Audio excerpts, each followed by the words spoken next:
can still use these.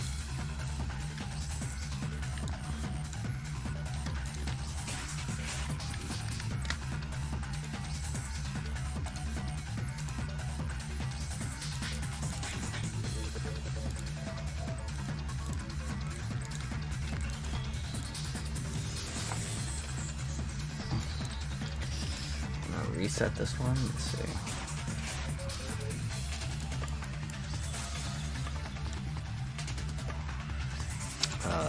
Let's see. What do I want to reset? I think I want to reset Eldritch.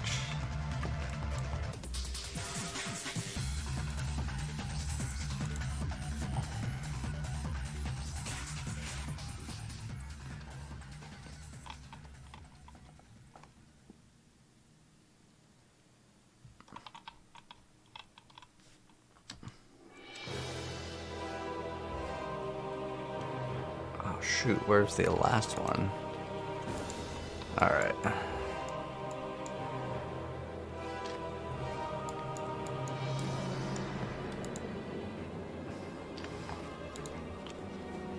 I think I was doing XSplit on the bottom.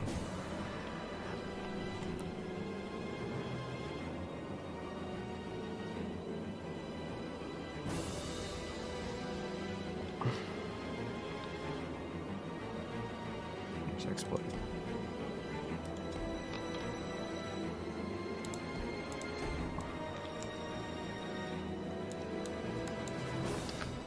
Tricks of the trade and tracker. Okay, so we're removing this one. What's up, Boa? What's the best rogue build? It's a Heartseeker rogue by like a long shot. If you need the build guide, I have it on my YouTube channel. My YouTube channel is the exact same. I'll also like link it real quick for you. But yeah, you want Heartseeker rogue. That's the one you want. Doing some mods to my build. I think I actually have this. Like I have my build saved, but I screenshotted it. Okay, it was Eldritch Bounty on the top. Okay, so I'm gonna throw in Tricks the Trade. What is it? Tricks the Trade Tracker. Okay. With Deadly Ambush, Bane.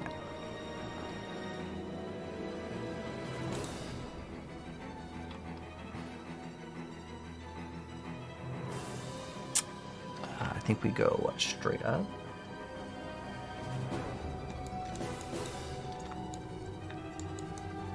We're doing some of the Paragon points. Okay, that we just need to level up, and then we'll get the bonus, which is good. And then with this one, we need to swap to Strength, because we don't need this.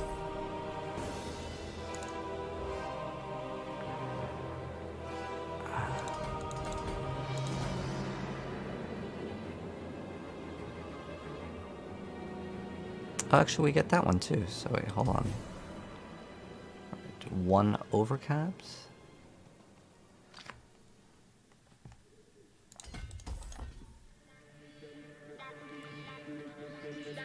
I guess it doesn't matter. Those two will be basically the same.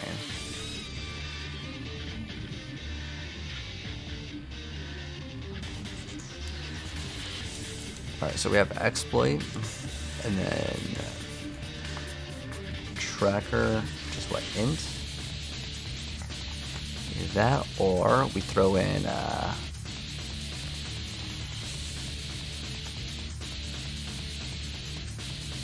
I don't think we even run canny in this build.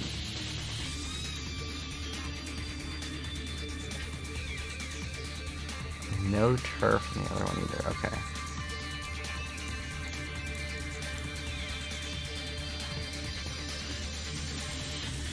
Versatility in this one.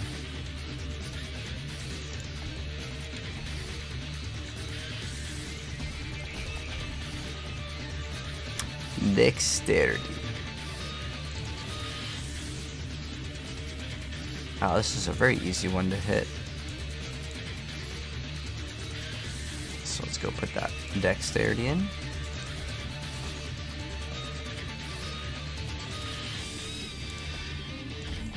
I don't need that one.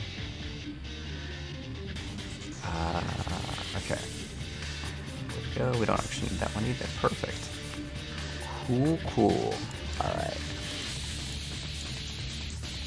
And then, yeah, Epic Seas on that one.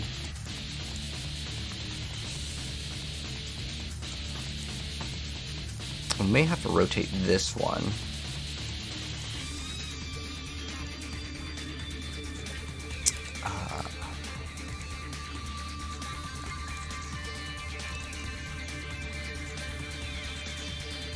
What's the last one? Eldritch Battery. Okay, so how we're gonna go? I think we go from here. Dang. Damage reduction. These are both kind of like bad. Here's not that bad to path out. Let's see what else do we have. Maybe we have a better one to path out from. 2, 3, 4, 5, 6, 7. Wait. 2, 3, 4, 5, 6, 7. Okay, so we have 7.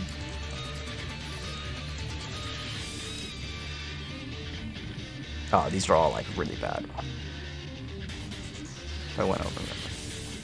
Okay, so actually this one is going to be better to path out from.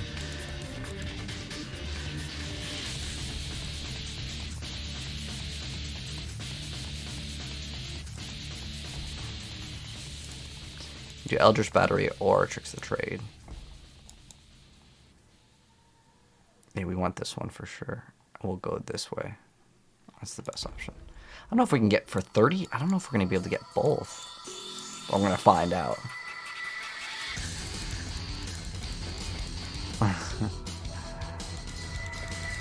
There's no way we're going to be able to hit 2. I'm trying to get another board after this one.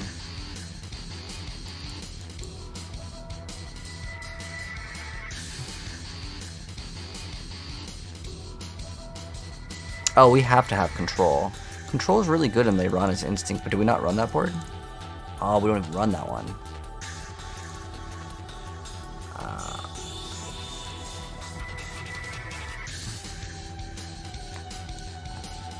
Let's see, 1, 2, 3, 4, 5, 6, 7, 8, 9, 12, so it's 12.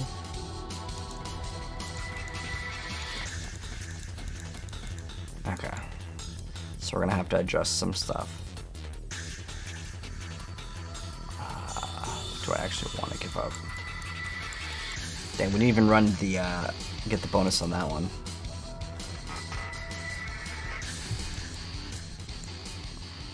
So we're gonna have to cut some stuff. We're gonna figure out what we need to actually cut. It'll be a challenge. When is PTR? Probably 10 a.m., man. The season's looking nutty. Dude, the season's looking really, really good. Like, insanely, insanely good. I'm super excited about it.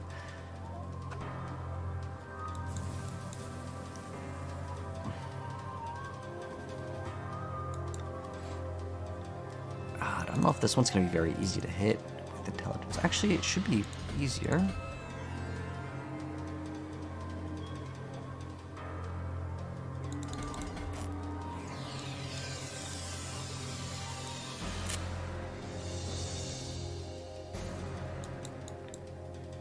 Ah, that elite damage reduction's on this one, isn't it?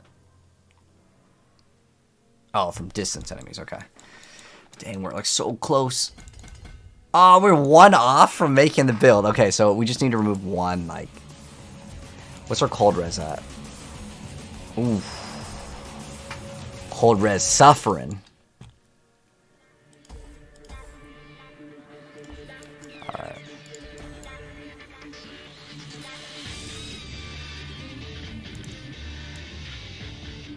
Dang, we got all the cold res right there, too.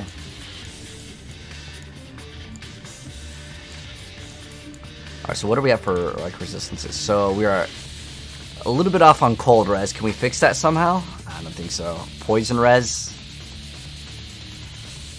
Poison res can be fixed, but looks like cold res not going to be possible to fix.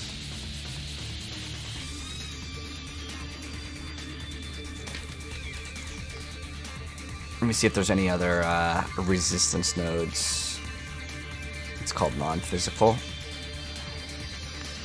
That's non-physical damage. Dang, none.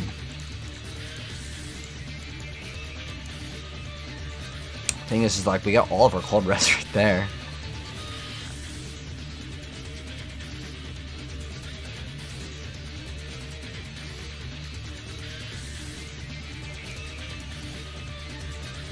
With this int node, we only have to get one bad one. How about this one? Actually, doesn't matter. They both are int anyways. So we're gonna have to move some stuff around. Ooh, I'm actually out of strength on this one. Okay, cool. That's all we needed. Nice.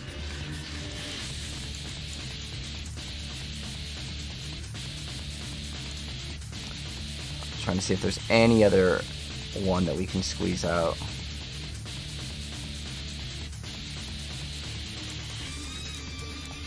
I don't know about the pathing on this one, to be honest. But we only run, I think, one dex glyph, right? Which is versatility. We need to get efficacy up. This one, for some reason, rolls int, so it's like so good for that. What are the other int ones on this one? Not too far out.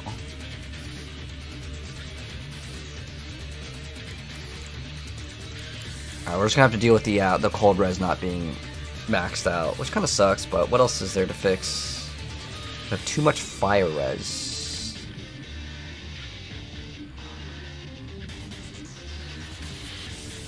We can't fix shadow. We can only fix poison. Alright, well, we'll just be extra careful against that one. Alright, let's go play. We need to do some more nightmare dungeons. Let's go. What's up, Tiva? How you doing? Did I see the new items? Yes, Morgan. I saw all the new leaked items, man. I actually took a while to stream because I was actually working on some videos regarding that. And some of those new items, man, they're very, very, very exciting. So my hopes are that Sorceress is actually good, but I don't think it's going to be very good, to be honest. I was going to swap one more thing, actually, in this build. So what's our HP looking like? 43. Okay, so still a little bit of HP. I lost like 3k HP, but in return, I get way more damage. You sold that sword? Nice. How much did you get for it, Tiva? So what I'm going to actually run, apparently what's better is to run other gems. We need the condemnation. Is that what it's called? Condemnation? Alright, we'll finish out this nightmare dungeon, because it's probably on my other character. Just realized it. You still have for 3 build? Nice. That's good, man. Now you have gold for a long time. Like, once you sell an item for like a billion plus, it lasts for a while, unless you buy another item.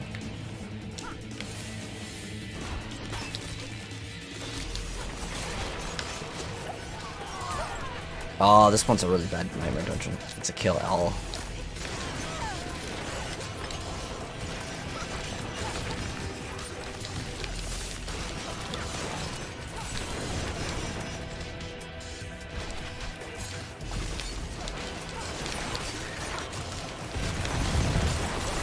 I feel like I'm not really enjoying the attack speed in this build.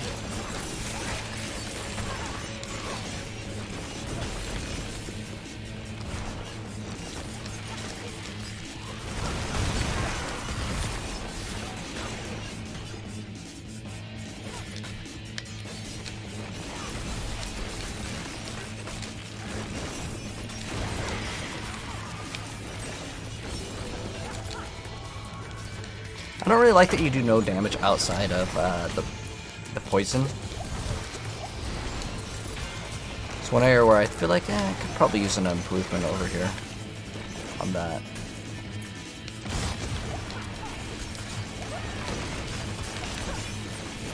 I think running something like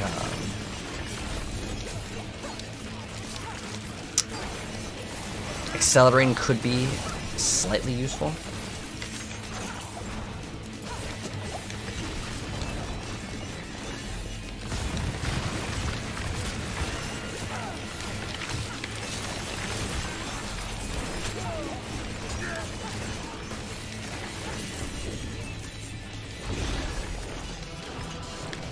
normally would want to put combo points, but I need to throw in the other thing that makes combo points actually worth it, which is going to be the condemnation. So we're going to actually get so much more damage by swapping, but we're going to actually have to level up 2 glyphs. I have 2 glyphs to level up, and then once we're done with that, we can start pushing the pit. We're playing the new DLC for GTA. Ah, well, the new update comes out tomorrow, man. Diablo.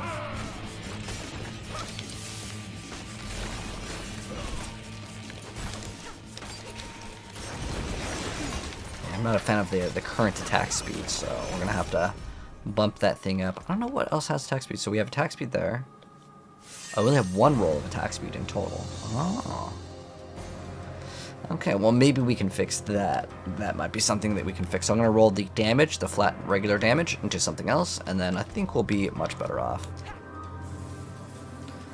So ideally, instead of that, we would get. Let's see what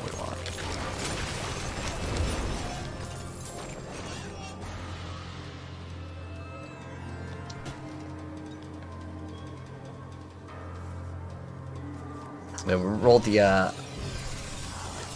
Instead of having it have a flat damage, we roll that to attack speed. I think the build will feel a lot better.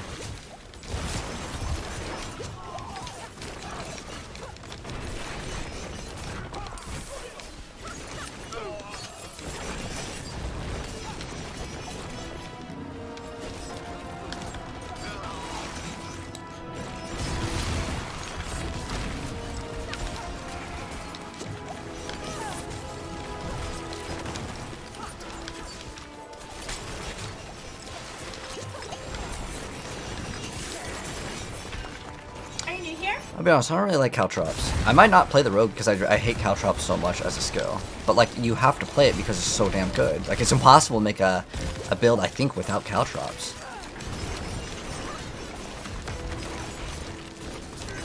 And you also have to play like combo points in like every single build. Although they're trying to buff precision, or what's not precision.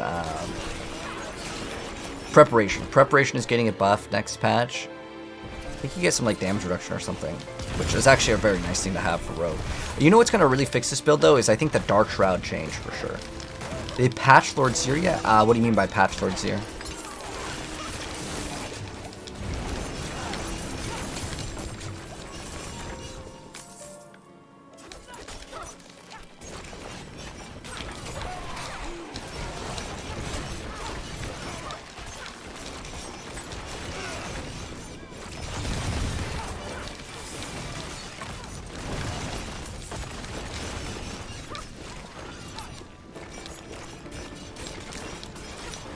Oh, we just need to open up. We don't even have to fight all these guys? Okay, cool. Let's just go to the end then.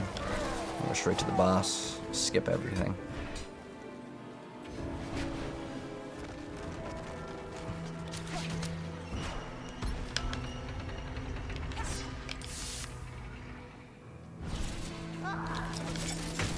Oh man, he almost just like deleted me out of existence instantly.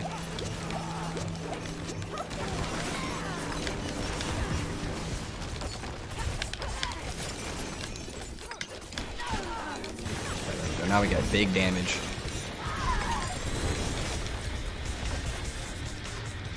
Yes. Okay. And then we also have like extra HP that we'll get actually. So it'll be good. So any build that can help you kill Uber Lilith? To answer your question, Astro, what class you're playing?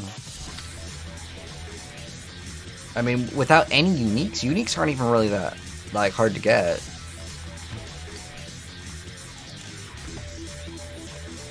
I would worry more about where can you sell uniques for gold? Is there a page for this? So yeah, you can go to diablo.trade. I mean, you can sell it to the vendor, but diablo.trade, that's the website that you want. So you just list your items. Actually, I haven't logged on in several days. Hopefully there's no one. Yes. Oh, wait, hold on. But dude, this was like, dude, look, I whispered this guy on 610, and he's just like,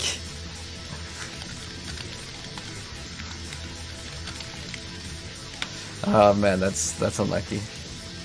But yeah, you could just sell to the vendors too, but like the vendors aren't going to give you the same price as like, you know, actual people.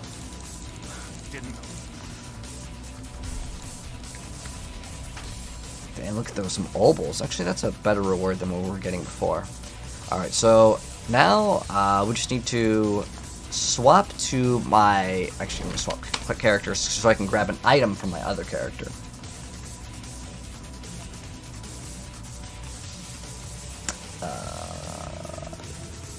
This one, I think, is all uniques. Hope it's this one. 2 to 3 GA items every kill. Nice. Yeah, I mean, it's not uncommon because he's dropping so many like items that he would drop. Is condemnation on this character? Do I still have that? That's what the item's called, right?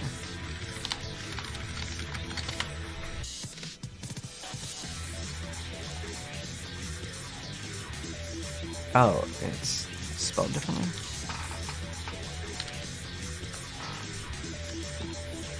Okay, so it's not on this character. It's got to be on one of my other characters then. So we'll find out which character hopefully has this. I hope I still have this. I know that it's not a hard item to drop, but I want it like with the core skills to roll perfect on it. Oh, here we go. I see.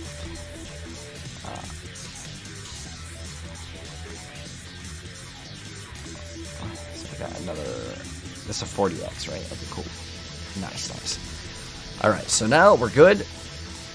We'll go back to the rogue, and then we're going to try out running this, and then maybe accelerating as well to make the gameplay feel way faster. His drop rate's been double for a week? No, he just drops more items for some reason than other bosses. But as far as getting more uber uniques, as far as I can tell, it's not like in your benefit to try to do it for the uber uniques. Like, it's not like any better than any of the other bosses. So we're gonna go ahead and swap to this. And what did we have on this one? Retribution. Oh wait, did I?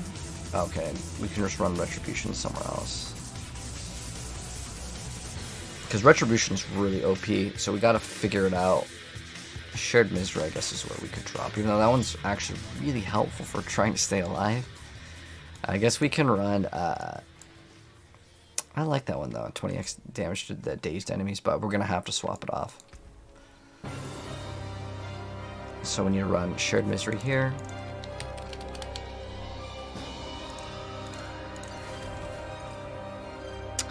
and then we need Retribution. Oh, it's like too good to skip. Now we actually need to get more damage over time. Good result. So we need those purple gems. I think I have one right here. Yep. Your hands. Look, but don't touch. What do we need? 3. And then we need to add a socket to this. Good business, good business. And then on this, we don't really have any good things to masterwork. I mean, yeah, I mean, the best one would be basic skill damage, but I'm not even going to, like, bother trying to roll a very specific one. So we're just going to go masterwork this bad boy. Boom, come on, attack speed. Oh, okay, well, dual wield detecting still kind of works, but such like a old legacy stat that needs to be upgraded. We went through 100 rotas, dang, man. That's a lot. Blind Burrows. Blind Burrows is actually a really tough map, though. And the reason why it's so tough is because survivability is very, very, very, very rough in that area. Super bad.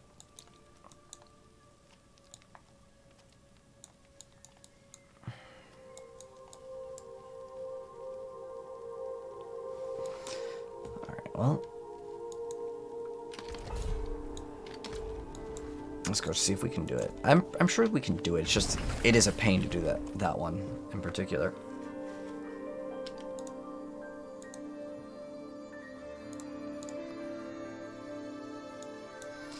Move my other chat on this side window. Okay, there we go. So yeah, what we're gonna do now is we're just gonna finish leveling the glyphs, and then we're gonna like commit more to the Twisting Blades build a little bit. Because I've always liked this build, but like the attack speed is a little bit slow for my liking right now.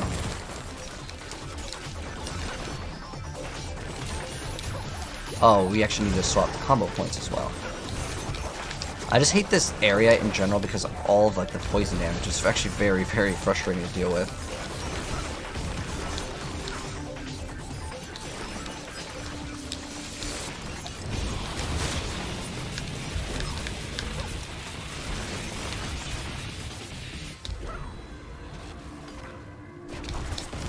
So we're gonna try.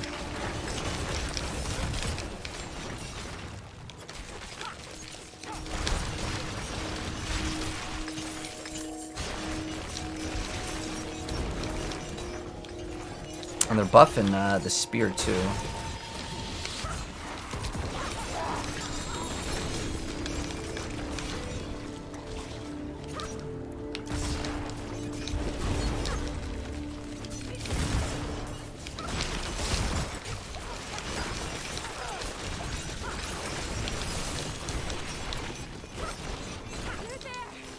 Please, help us get out of here.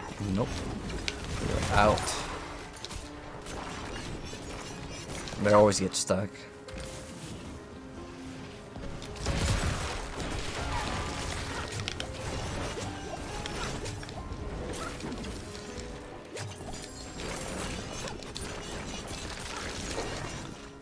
But like the build seems to do enough damage to where it's like it's not really a problem for damage.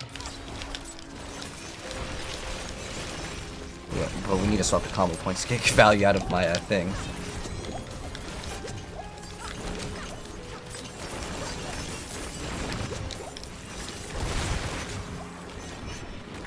Alright, so we need one more. Hopefully he's right here.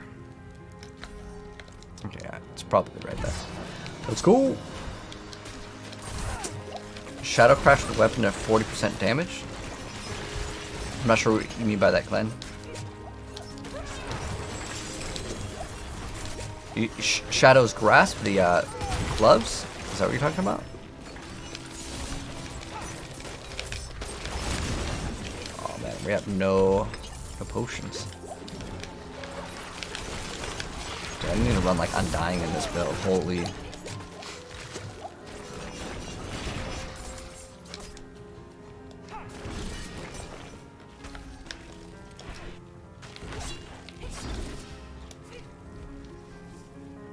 Well, I think we're still missing. Are we still missing an aspect? Yeah, I don't think we were running a Curse Touch in this one. Or I don't think I removed it. It's still on our weapon, so we're good.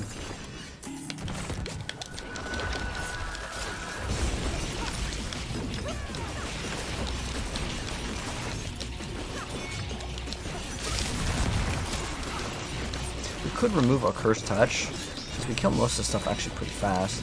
And then for the boss, we rely on Puncture to do that. That's actually not even that bad of an idea, because then we can get some extra, we can squeeze some extra damage out here. Oh my gosh, look at the poison damage. Like, I'm already, like, dead.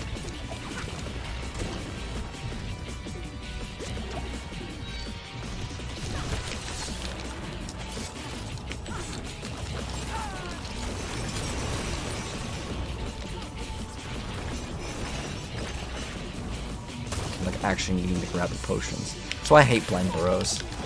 Like, unless you're playing Barb in this game, and I know that they're buffing the Rogue for survivability next patch, but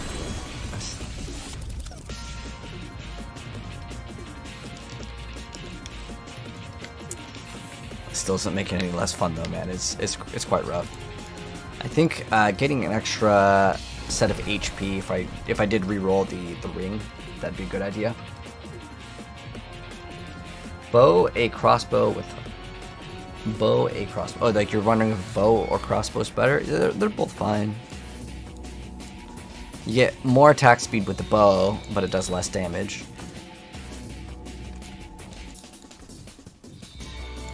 How can I help? And play whatever one has the better stats is probably the best to answer the question though. But the crossbow will feel slower, but it does hit for higher damage. Most people will like the bows, and that's why bows are more expensive. Like, they're smoother to play with.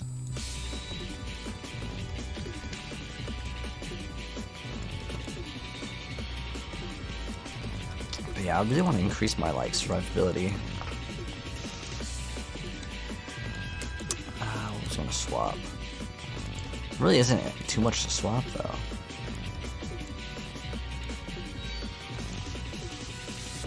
Right, I like having the extra movement speed. It's hard to get me to swap off that one, but I probably need to swap off 1 point there. And then we could run. We could get the extra attack speed would be quite nice.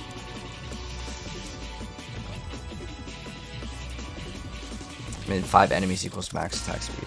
Because I really didn't like how this build felt for attack speed. Oh, we also need to swap to combo points. And that's another thing.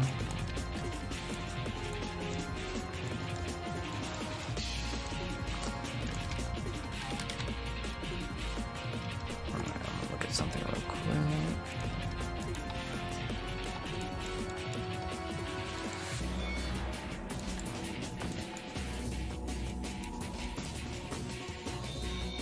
And we have frigid finesse.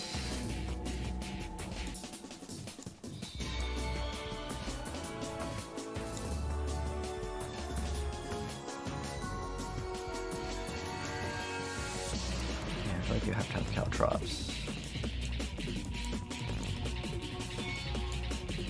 I feel like I gotta be wasting some points somewhere. Oh, I don't have any points in there.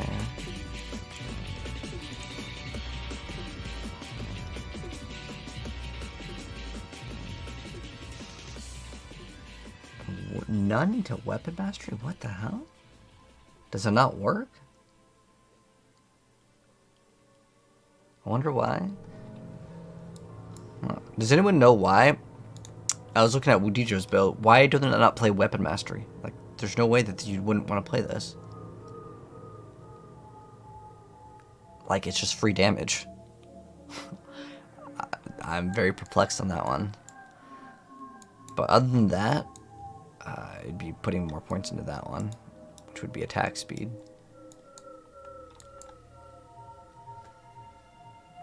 Like, it's a multiplicative damage too. Like, I mean, I don't really want to take points at a Dark Shroud, but that would be something I would remove before taking out of Alchemic Advantage.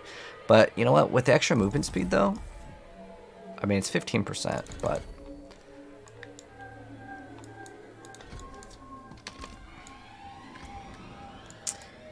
we should try to roll the damage to life. That would actually help out quite a bit too. So I'm going to see if we can do that real quick.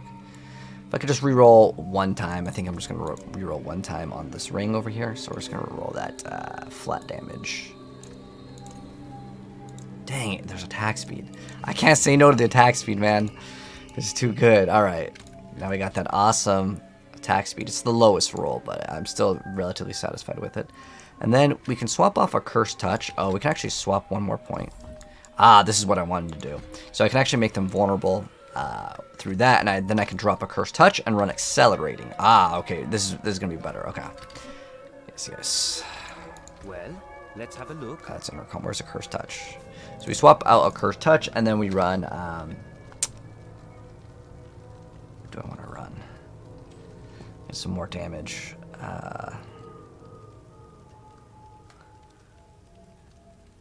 There's like 30x poison. We already have retribution. Oh yeah, so I wanted accelerating. Yeah, I definitely wanted this one. It just makes the build feel way better since you're swapping in and out.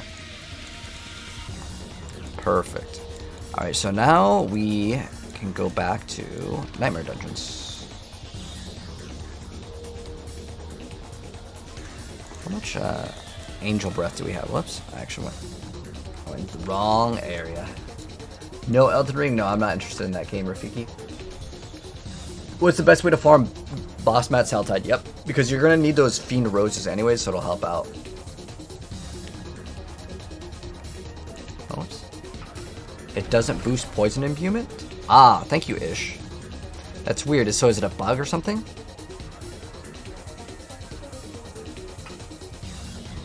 Because it's not a skill that uses your dagger?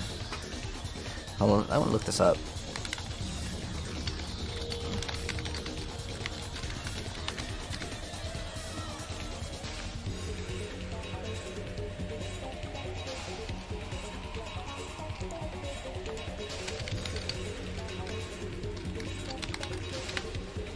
mastery.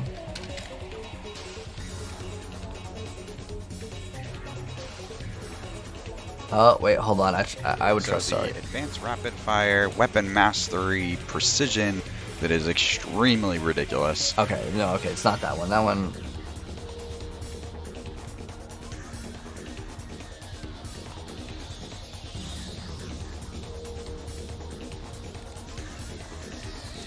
Do you have a source on that, Ishmael? It boosts twisting blades damage, but not... That's weird. I guess with this, it's just vulnerable, and this is healthy and injured. Not right up? Okay. Is PTR up? No, it's not up. Just something you recall. Yeah, I would assume Woody Joe, like, knows what he's doing when it comes to, like, builds, but... I know, like, with the Twister glyph, like, that wasn't working, too. There's just a lot of bugs in the game. Like, I don't know why it wouldn't work. But apparently...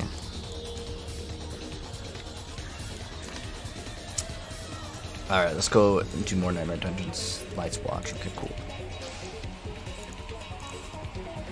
A Google spreadsheet? Ah. But thank you. I appreciate it. Oh, a list that boosted what? Ah, okay. Yeah, that one, though, isn't really that hard to test. We can maybe go test it later. The reason why is because, like, with any imbue, it's very consistent on the...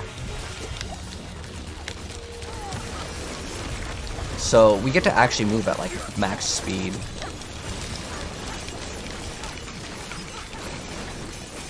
So it's basically kind of like a 3-button build.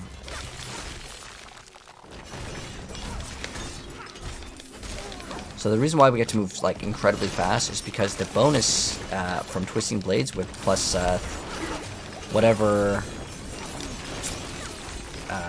bonus is when we get the combo points.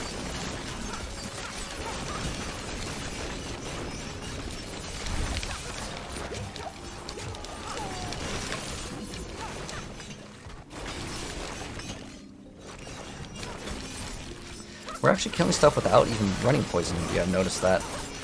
We can do Sigil 100 without... That's pretty cool, actually.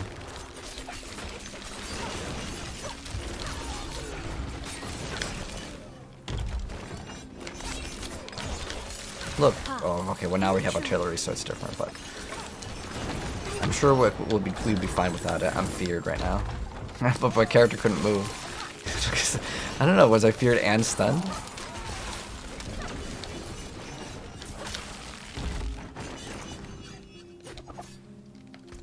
There's one maybe on the other side.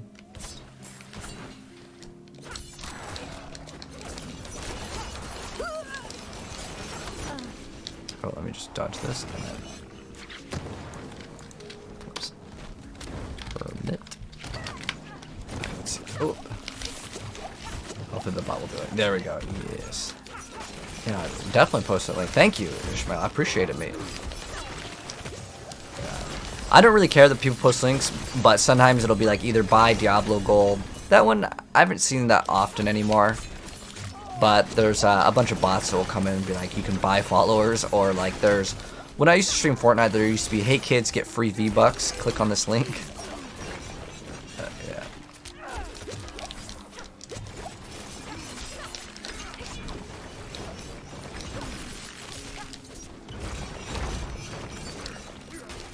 It almost becomes more of a hassle to, like, not allow links, though, to be honest. But it helps deal with bots.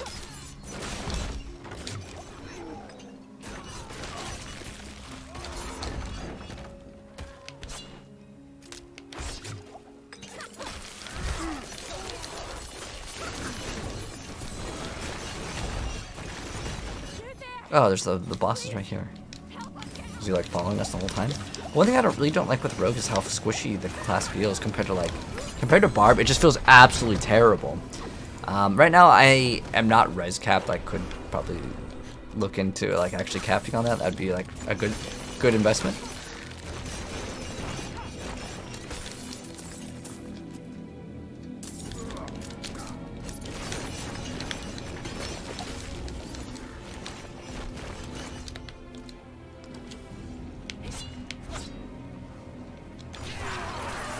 But the one thing that I think is absolutely terrible is like Umbrus just seems to never activate.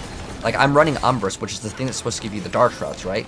But it seems on Twisting Blades, the Lucky Hit chance is still broken. Now this was like an undocumented change where like the Twisting Blades, when they rotate, the Lucky Hit just like doesn't work. Like it's just like it works, but it's like such a low value. It's like 0 something point something. Like it's so bad that like it's just not even worth counting.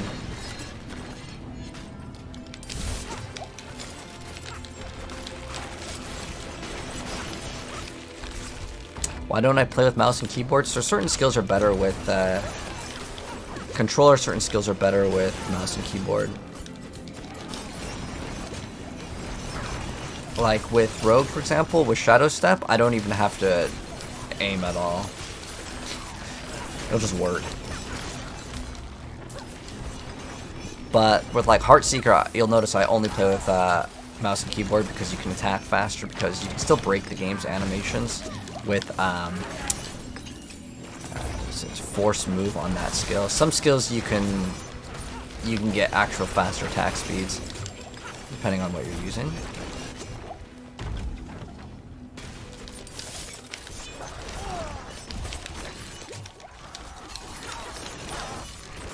The build feels way better with extra attack speed.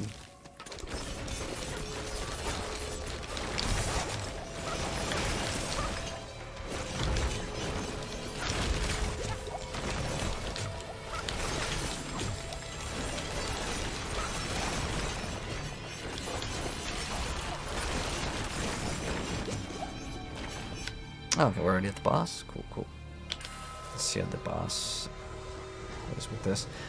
Alright, what is this? Okay, so this is Essential 100, so let's go ahead and open up with that. And we'll start getting some damage in. And once the boss is crowd controlled, unfortunately, I think we might actually kill this boss too fast, but this build only really gets its shine when the thing is like crowd control.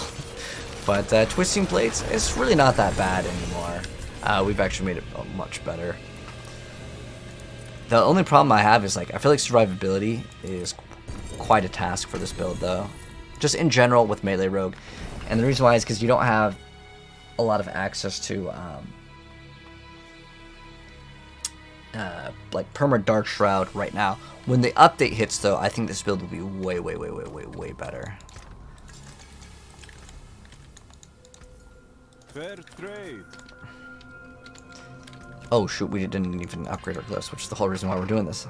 Hello Turnip, how you doing? What build is this? This is Twisting Blades.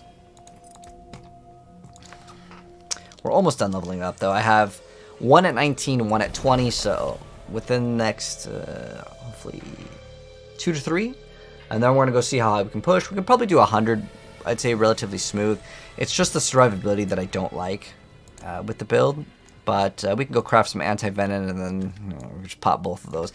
Pop anti-venom, pop like something else, and we'll be able to survive.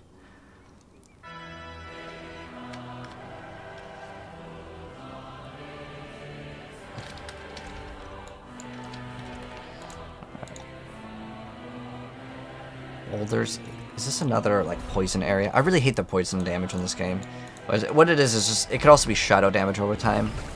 But man, it is just not fun to see your health just go constantly just drain the whole time.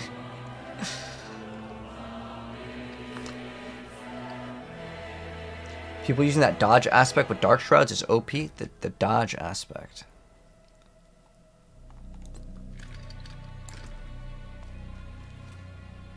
Because I have Umbrus, and it's supposed to be like critical strike. I guess maybe my crit could be too low, and that could be causing like a problem with it.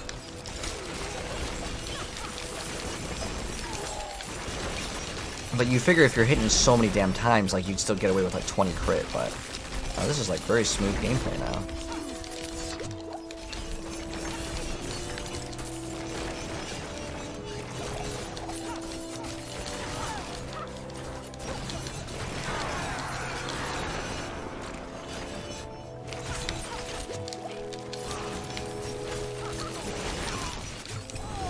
I don't even have to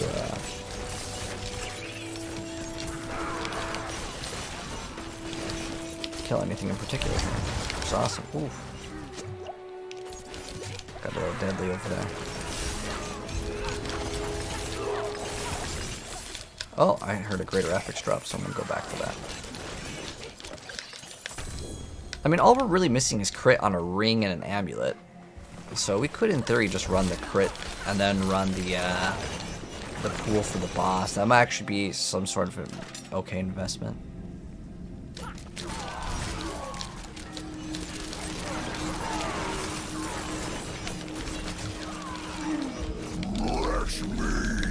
Let's see how we can do against the Butcher. Butcher's actually a very, very difficult boss. The reason why is he's just not going to be staggered very easy either. He's like stunning me.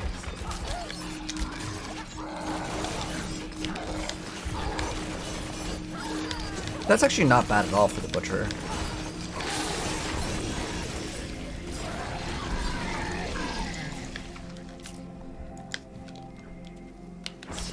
I would say that was very respectable, like, time to kill on Butcher. Let's actually check what my crit is. I feel like I never have the Dark Shrouds. So what is our flag? 24, okay. Then it can go up when we have, like, the Dark Shrouds. Again, our crit is so low that the Dark Shrouds don't proc that often. And I think that might be part of survivability problem, is actually because we don't have enough crit, so the Dark Shrouds can activate. So we could look into that as well.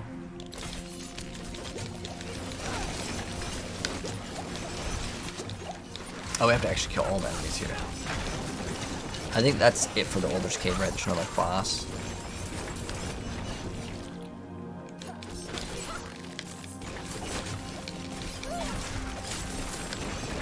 But one thing I never really liked with how they've changed Rogue is, like, you have to play Caltrops, and it's the Caltrops that bounces you back that I don't like. Anyone else feel the same, or do you guys like that Caltrops bounces you back? I actually hate it. I wish it behaved like a normal trap where you just throw it down and it just works, you know? So I don't really mind playing Poison Trap. But Caltrop is, like, so powerful now that, like, you have to play it. Also, I think they're, like, doubling the crit. You hate how Caltrop is mandatory in every build. Yeah, exactly. I feel the exact same way.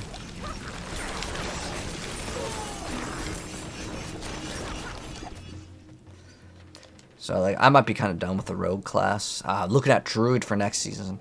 I mean, I play every single class, but usually there's a class that, like, during one season I'll play for, like, a little bit more than the rest.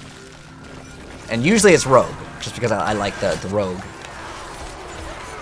But I just hate Caltrops. I hate Caltrops, I hate combo points. But, like, with close quarters, you have to play the... you have to play something. Usually it's Puncture, and the reason why Puncture is so powerful is because with Puncture, it actually uses your daggers and swords for the skill to activate. So it lets you play with a crossbow, which is the only usable one for melee, because damage to distance is just a negative stat. You hate how it brings you back from the fight and allows you to reduce range? Oh, you like how it... Maybe an option for it would be kind of cool. Like, you get to choose, do you want it to bounce you back or not? You can just, like, select on or off or something. But Caltrops has been bad for so long. I don't know if you guys have seen how many times they've buffed Caltrops to make it actually usable.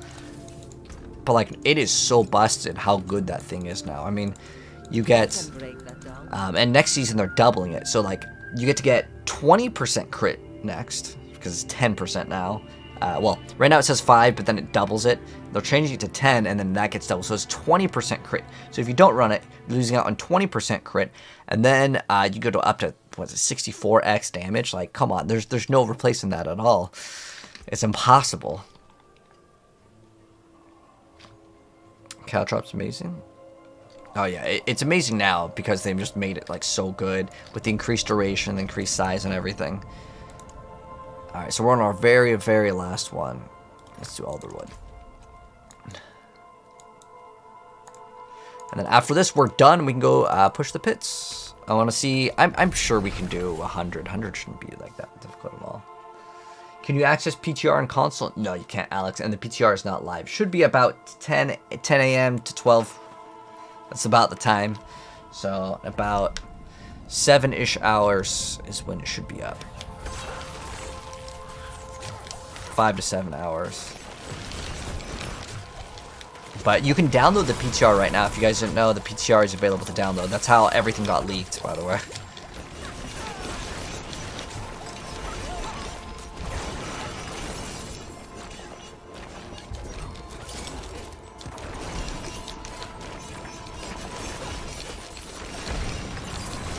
It's weird that like this is a damage for time build, but you still want to scale crit. The reason why is if not, you get no Dark Shrouds, which is the problem that we're having right now. And on the poison imbue, there is a thing where you get 75x damage, but I opted for the one with extra cooldown. I actually like that one way more. It feels way more consistent. Otherwise, you have to rely on lucky hit for pool, which is bad, or you get cooldown reduction, which you have no room for. So I think it's much better to run this way. But like this build definitely has damage. That's not the problem. I think I need to get like less damage rolls and more survival like rolls. Like, do we have greater affix life? We have dex. What is it rolled? Dex. Dex max life. Okay. So well, we can get a little bit more life if we masterwork that thing a little bit more.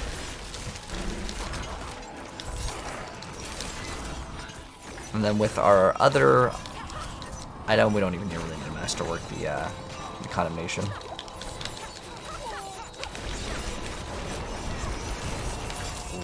I'm dead. It's just because no Dark Shrouds, man. I'm almost tempted just to not run like the Dark Shroud one. So instead of running Dark Shroud, I would run.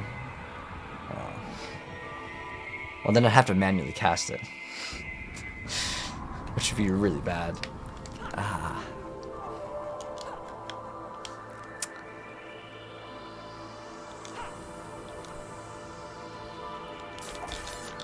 Like, I think you just need to have max Dark Shrouds up at, like, all time. They are buffing it in the update, though. So that could help out.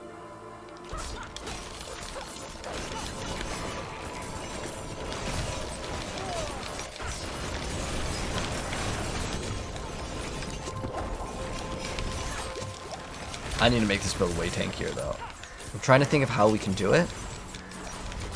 I can only think of just getting greater affixes like max life to try to help out with it. I think that that's one easier solution.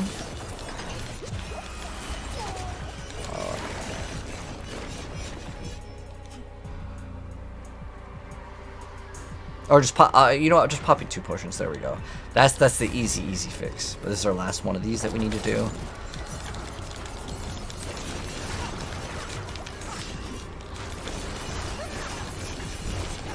But I mean, like the damage on this is like really good.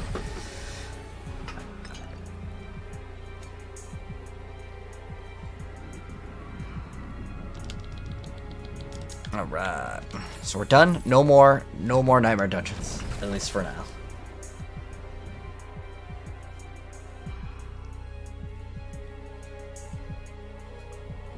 Yeah, Shelby, the Heartseeker build is like so much better than this one, but I'm still trying it out. So I think we really need to get the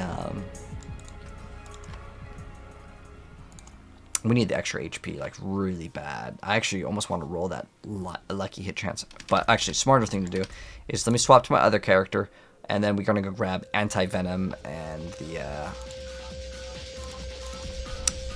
potions. Twisting Blades? No, it's actually really good, TG. Like, it's actually viable to run. I mean, it's not as good as Heartseeker, but it is actually pretty high up there. Sweet, I have one. That's all I needed. I need more room.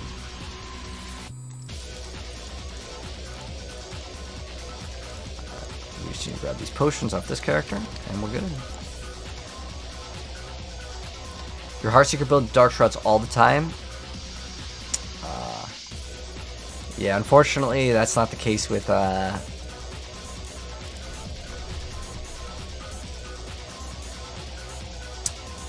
melee rogue, I would say, because you still need to invest in the crit. Okay, I need a lot more HP for this build to feel comfortable. I need to go empty out my stash. 1 second. I forge more than fortune. I'll keep my forge hot. Return soon.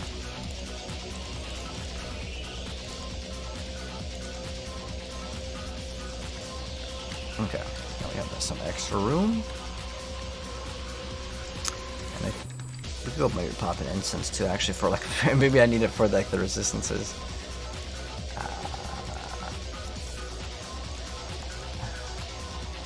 That's a good incense. Hey, how they all... Okay, these ones don't cost the...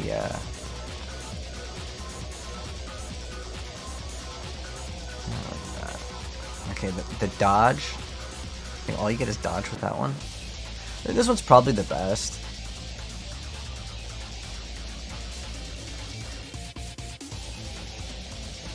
It costs 37 angel breath or 8. If it's 8, that's really not that bad.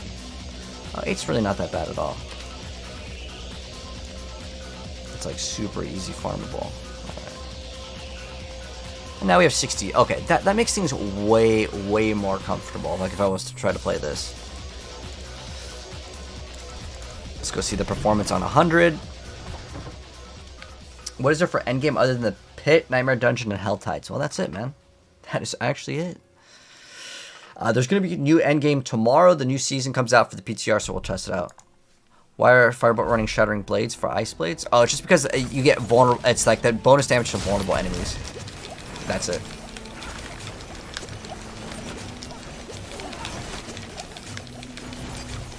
You got a damage reduction guy over here. Ooh. A rip. Was that too big of a pull? I want to reset. I hate how like you can't just like reset. So like our damage is fine. The problem with that was I don't know if we were maybe crowd controlled or whatever, but that's kind of one thing that I find annoying with Diablo. Also is like the barbarian can just run Iron Skin, become unstoppable, and then you're immune to CC. But like with Rogue, you have one ability. You have Shadow Step, and then that's it.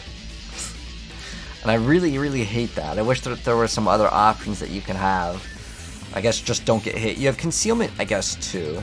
That's like another option.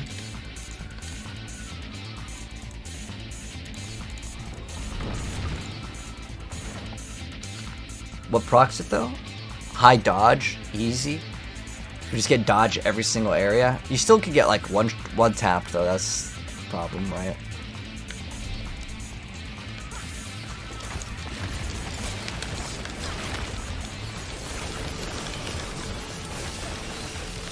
I mean, the damage on this build is totally fine though. That's one thing I really like with this build. It's not a problem at all.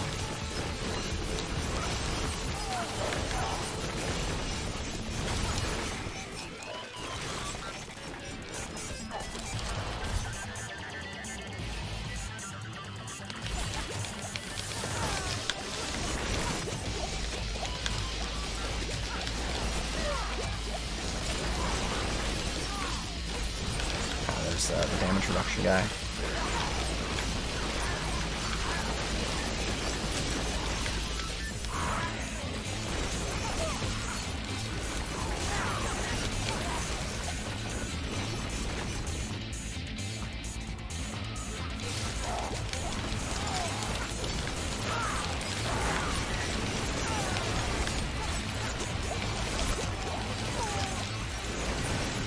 I feel like there's way too many close calls with this build.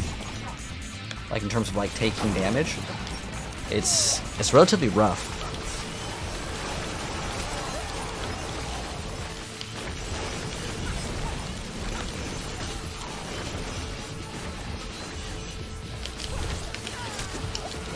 I forgot. If you die now, you lose your incenses. If you guys didn't know that, so if you die, make sure you replace your incenses.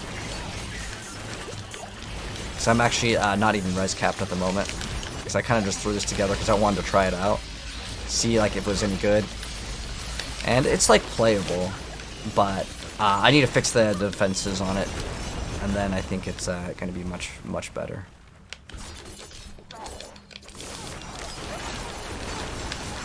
So what we actually need to do is get more crit and more life. But the crit actually might just be one of the things that we need to actually solve, because we also have siphoning strikes, which also increases our HP. But we have to land crits in order for that thing to work.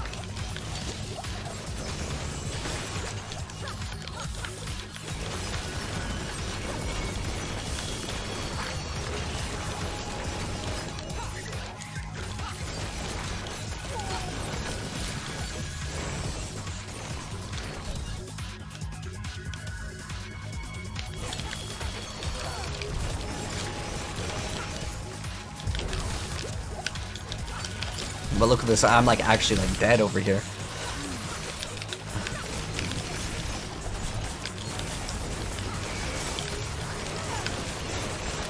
Unless we get some potions soon. But that shrine is going to help out a little bit. No!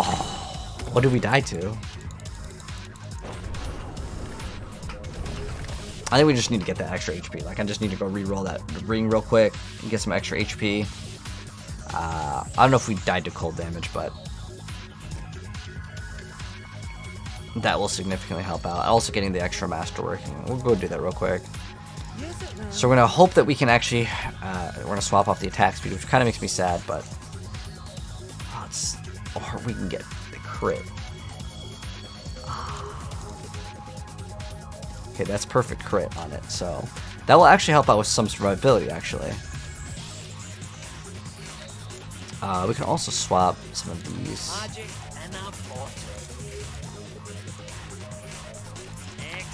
We just go to the next tier for this, and that will help out. I don't think these gloves have, they have dex, but hopefully we get the life. Damage to crowd control. I mean, that's a good stat too. Not a bad one at all to hit. I guess we could go up with these. These don't even have a greater affix though. Don't they have boots with greater affix move speed? Okay, they have greater affix move speed on that. So much more movement speed. Oh, this one gives us, oh, it's just flat movement speed. There's another one where you get extra movement speed per dark shroud, and that one is like really easy to max out. But this would technically give us some more damage too. I almost want to run ever living.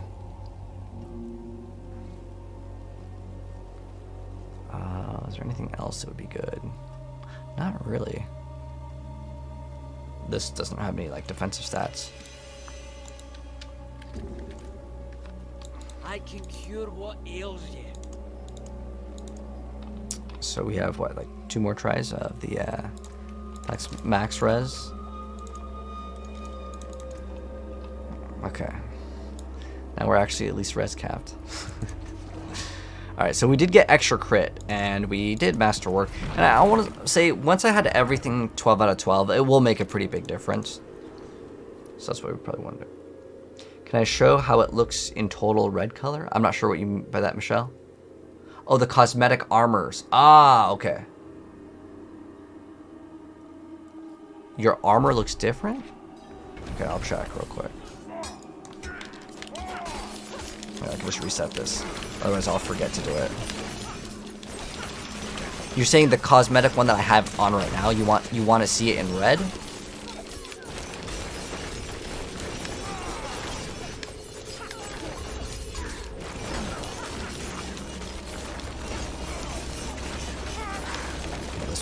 That's the damage without Poison Imbued. Without Poison Imbued, this build doesn't really do damage. The aspect system, yeah, it's way better now for sure. Lucky hit for crowd control, yeah.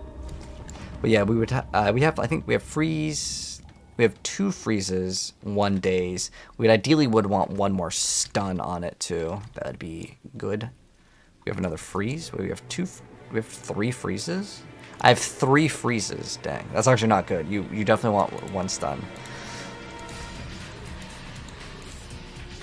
So this one, you want us to go to red? I got you, no problem. Okay.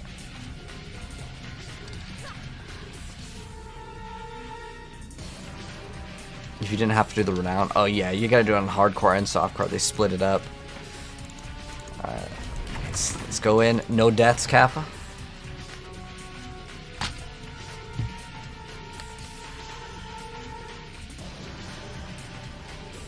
Yeah, this build, it doesn't really do any damage unless we use poison imbue.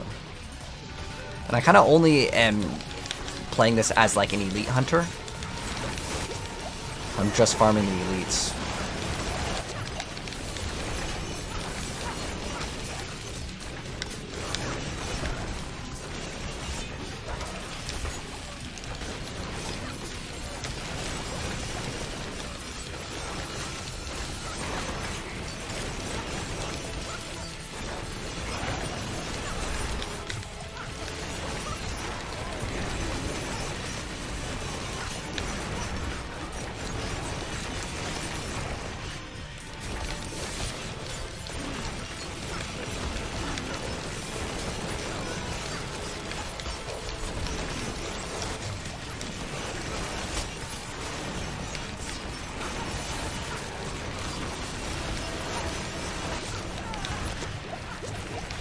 Ooh, someone's hitting for kind of hard damage over there.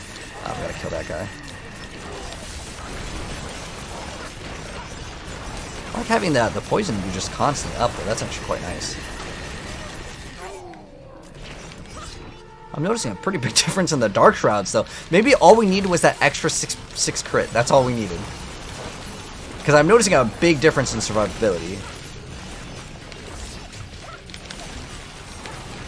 Oh, there's two of those offenders with the damage reduction. I really don't like dealing with those guys.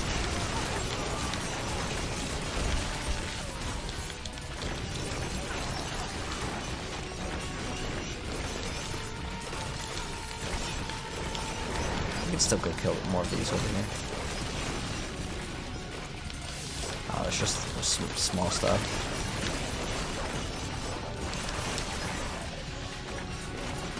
Yeah, it's crazy how much more I'm seeing the Dark Shrouds just because we have 6% extra crit.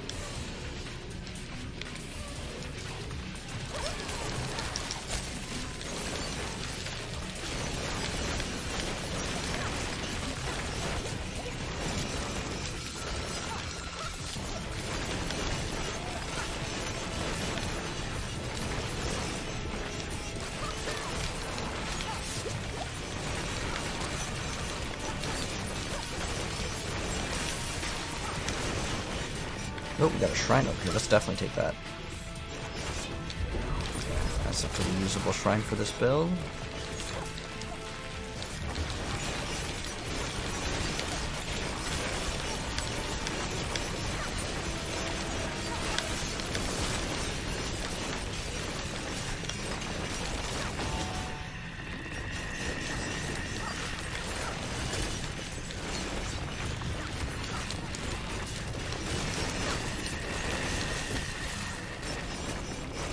The thing that I don't like is you have to scale so hard into poison, and before you didn't need to. You could have literally level 1 poison imbue and you were fine. And so that's one thing I definitely don't like with the new Twisting Blades. It's heavily just all poison based.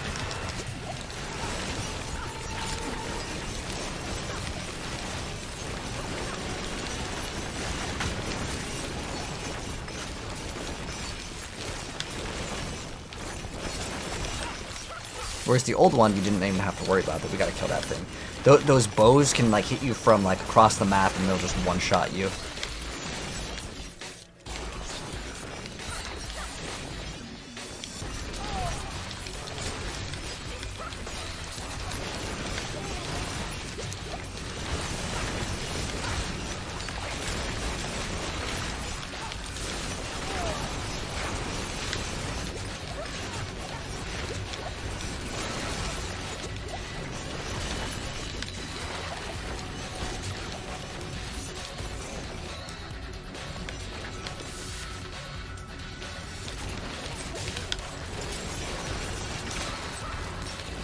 Still have to be very careful with this build though. Like at any point we can like easily rip. Compared to like my barb, which can go in YOLO, like just don't even worry about anything. Oh man, it's kind of dangerous. Oh, it's probably that corpse, the bow thing.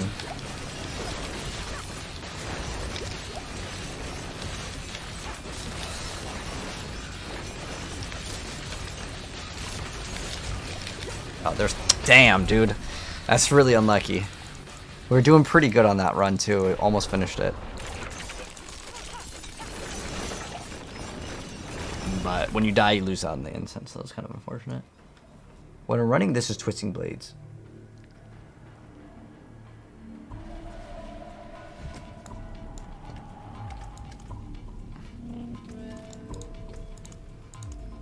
I'm sure that we can clear it. I'm gonna keep on going and try to clear it. Unfortunately, if we rip on this one though, we're gonna go farm for the materials. There's nothing else that I can really do other than like we could get life on that. I could masterwork the stuff if I convert more materials, but I know we can do it without doing that upgrade. We also have to make sure we don't get like an unlucky boss, because if we get an unlucky boss, that could be game over. But we definitely could get better gear, but I really want to try using the combo points.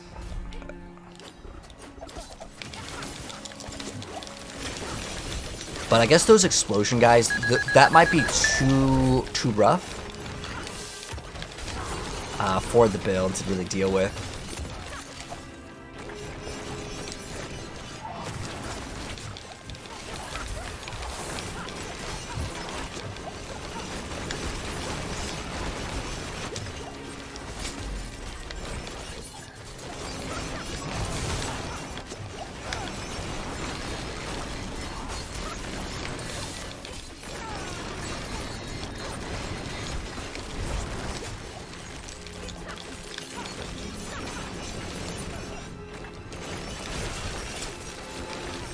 Where do those seeds come from? You're talking about from like the red dust? It's from PvP area.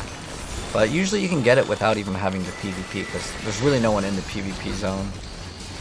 I wish there was more people that played the PvP, but there's not that many people that played in the PvP area.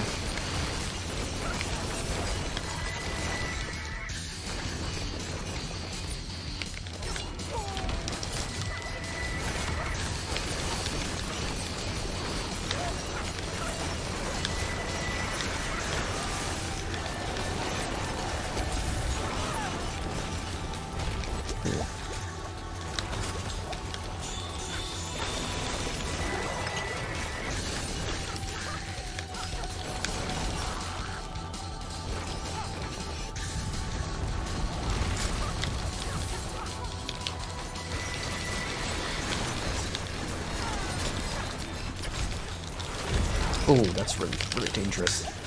Almost ripped on that one.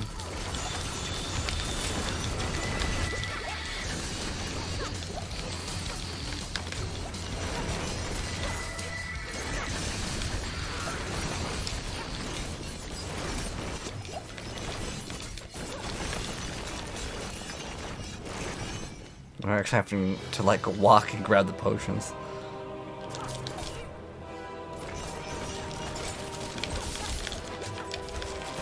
Actually, a huge amount of damage. Just kind of a surprise.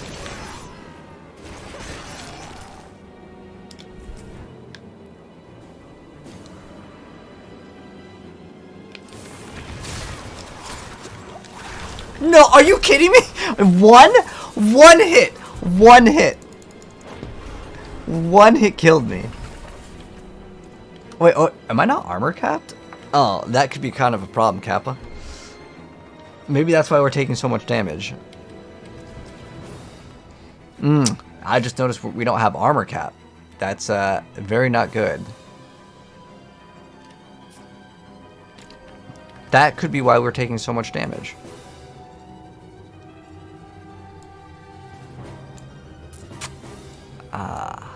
What did I swap? It's not like I was running Juggernaut before. It's not. I can't really swap really anything. The only thing we could really realistically swap is we go on this side of the tree versus the other one.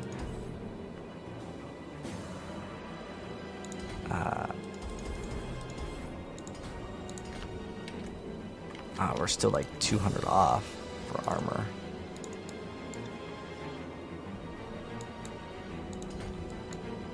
How's our armor looking like now? We're still off. We need one more. Dang, I didn't look at that. That is maybe the main offender of why we are ripping. So if I grab that one right there, we'll be a-okay. Whoops. I needed to go this way, not the other way.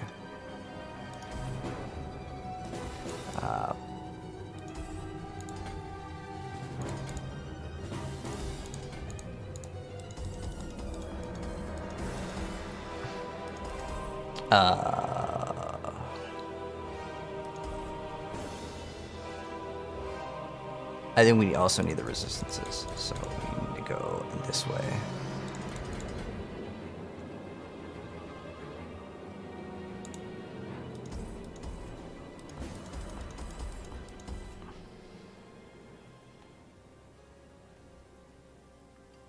Oh, where's all the strength on this one? We need one more? It's that one right there. Ah, okay.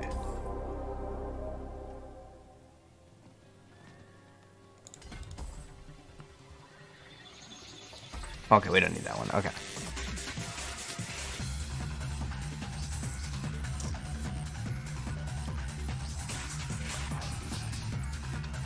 It's just there's like 3 points to get one strength node over here, so maybe you can replace that with something else. We can go like swap the dex and the strength one over here, but versatility actually helps out quite a bit. If we put versatility over here, that could actually help out quite a bit too. But this is all damage reduction from slowed. And this one also gives us damage to crowd control, which is quite nice. But we need to get the armor. We have to armor cap. Okay. Oh, are we over armor cap? It's 9,230. Okay, so after that, we're good.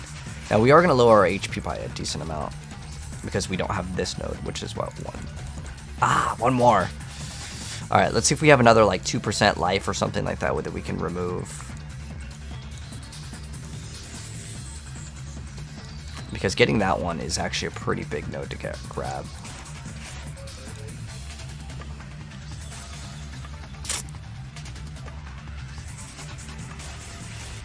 It's 4% life. We'll look for any like blues that we can remove. But I think we may have just solved the armor problem. It was because like I must have swapped a piece of gear. That was a bad idea.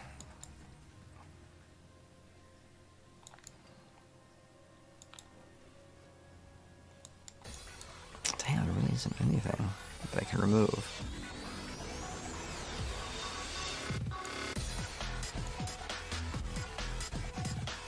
Oh, there we go. Oh, that breaks the connection. There we go. So remove the 2% for a 4% HP. Okay, that's much better. Now we're at 60k life. Well, with these. But we're going to have to get another anti-venom. How much does it cost? 35 Angel's Breath? That's so much. That's unlucky. But we got 12 minutes of the Helltide. Let's go. Do you have to know if Flurry is bugged? It's not counting your vulnerable damage? It's not counting? I'm not sure what you mean by that. My farming or just building tonight? Oh, we were testing out Twisting Blades, and I realized why we were like dying. It's because we didn't have the maximum armor, which is 9,230. I had no idea. That was definitely going to make a pretty big difference. And so now what we need to do is I need to farm up some Angel's Breath so I can run the Elixir of Anti-Venom.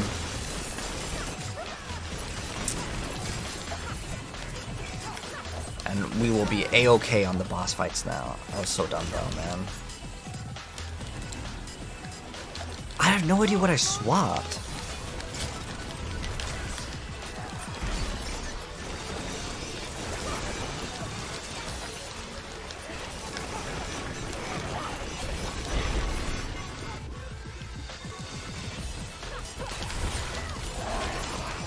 Actually, with this, I can probably just auto-attack most of the stuff. I don't even think I need to use anything else.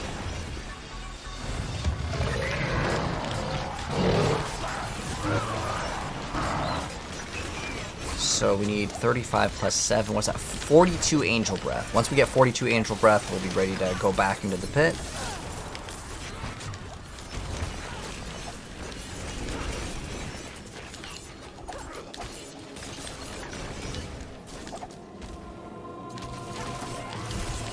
Oh, I should be popping one of these so we can get more of the threat meter and everything. Yeah, definitely.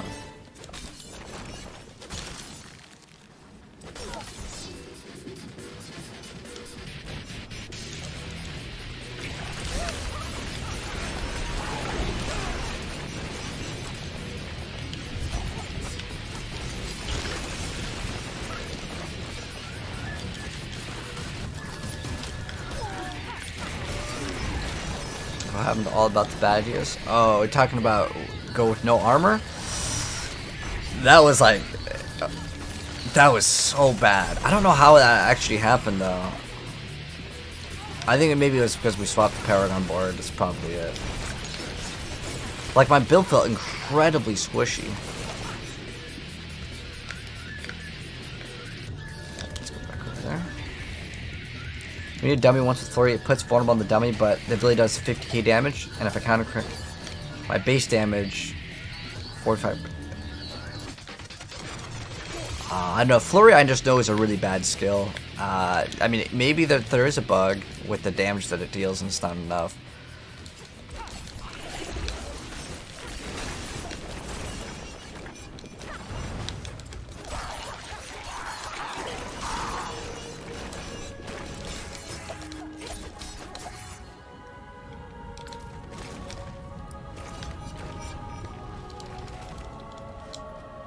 Oh, the goblin disappeared. Or is it one of those fake goblins? You guys ever see one of those fake goblins where like you think it's a goblin and it just disappears? We get Angel's Breath from this? I get 2. Oh, we got a 1 ring.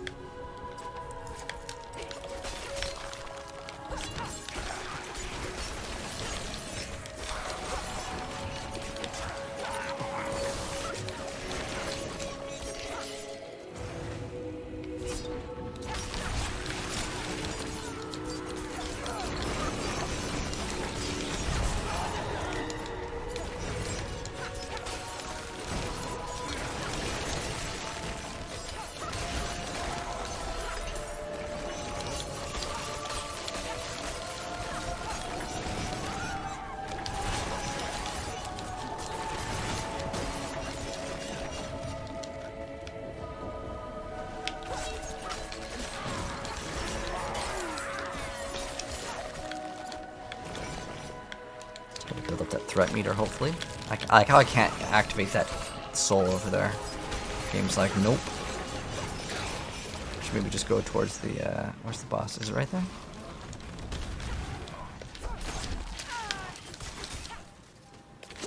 I can't believe I still had not perfect armor. Lucky's Barrage Build? I haven't seen it. Does it have to use combo points, Gray, or no? Because if it doesn't have to use combo points, I might check it out. I really don't like combo points. That's a pet peeve of mine. Unless I'm doing like a one-shot build with like rapid fire, then like I'm a little bit more okay with it. But I just really don't like combo points. The reason why it's like you do zero damage for a while, but then you get big hit.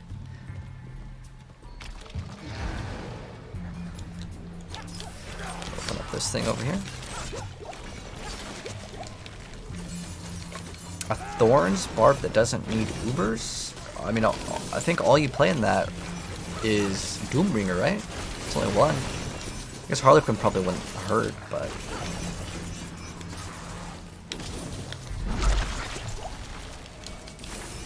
I got a boss over here.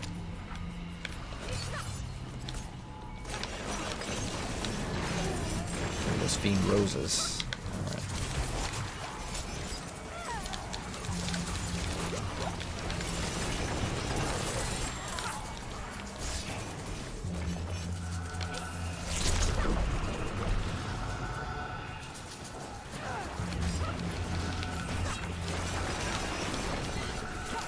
Monsters still stay here? Because I know the monsters got spit out over there.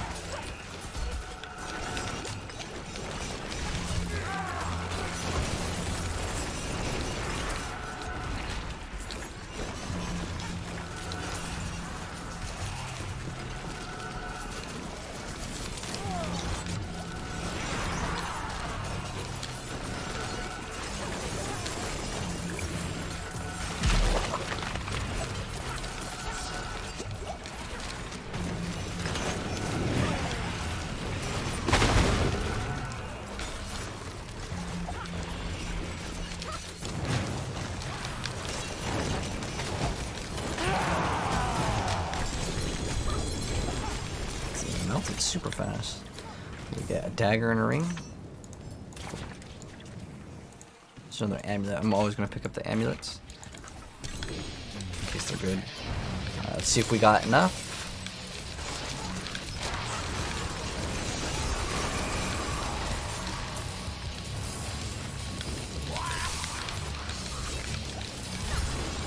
Let's activate this one too.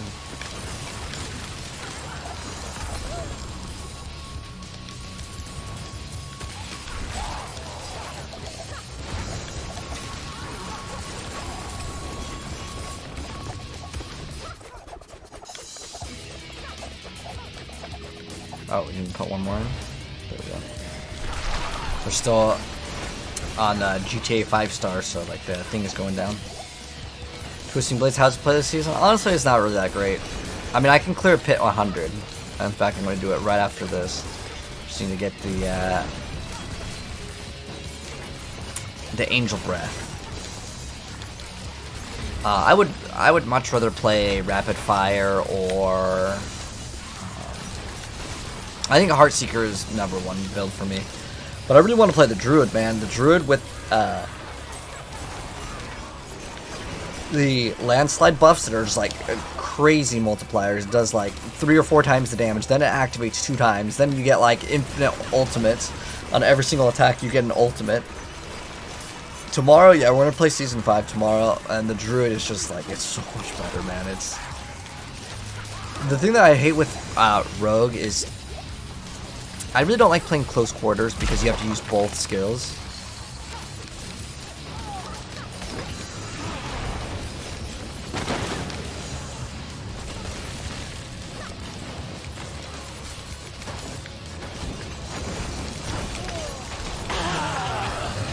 I mean, it does really good damage, but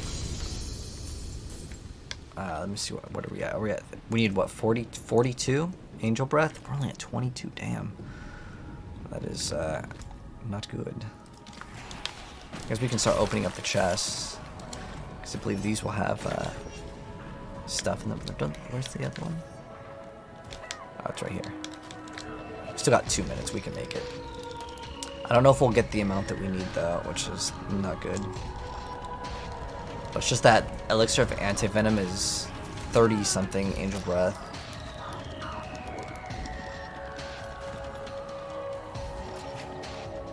And then the other one I think is 7.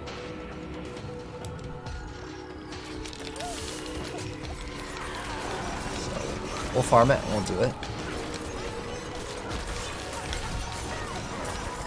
What's up, DNS? How you doing?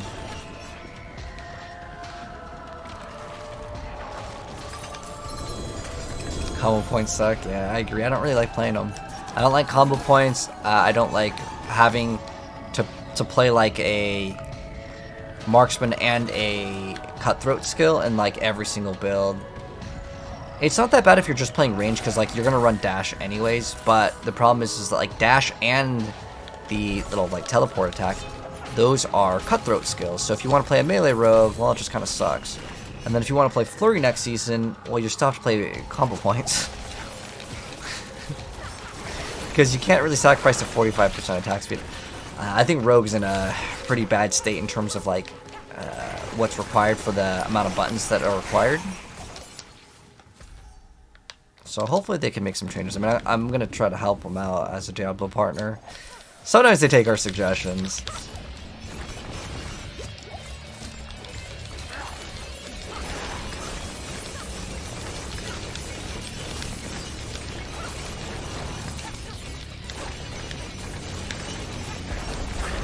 It kills those pretty fast. Alright, maybe we get some really good pain gorgers. Let's grasp a shadow. Trash. Don't want it.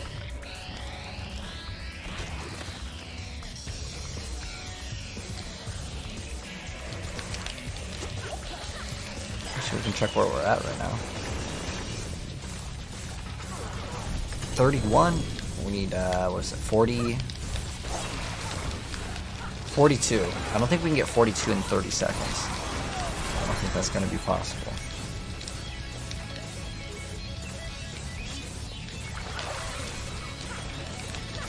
Barb is pigeon-held like that too. Must play Shouts, not a choice, it's kind of annoying. Yeah, I know they tried to make it so Sorceress wouldn't play like double shield and teleport, and then they made that thing where it's like, you can get 80x damage if you play no defensive skills, but like, there's no way you can play without teleport. Maybe the other ones, maybe I've also added a bunch more damage reduction, but...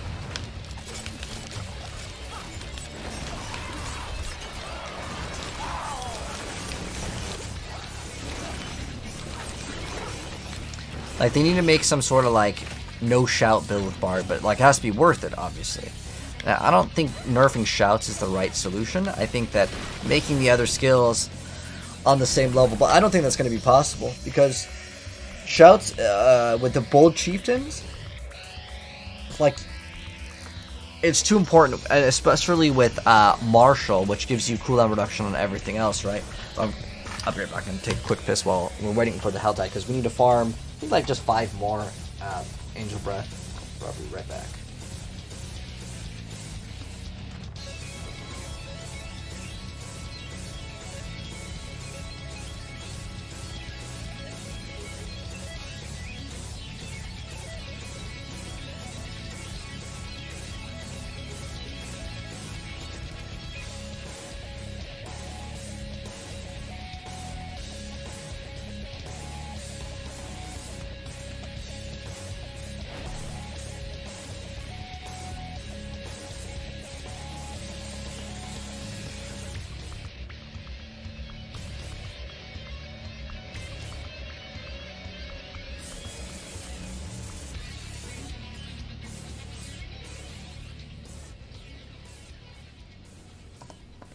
Alright, so we got what, like another minute for Hell Tide? 4 minutes, so we can go sell our stuff real quick. See if we got anything good.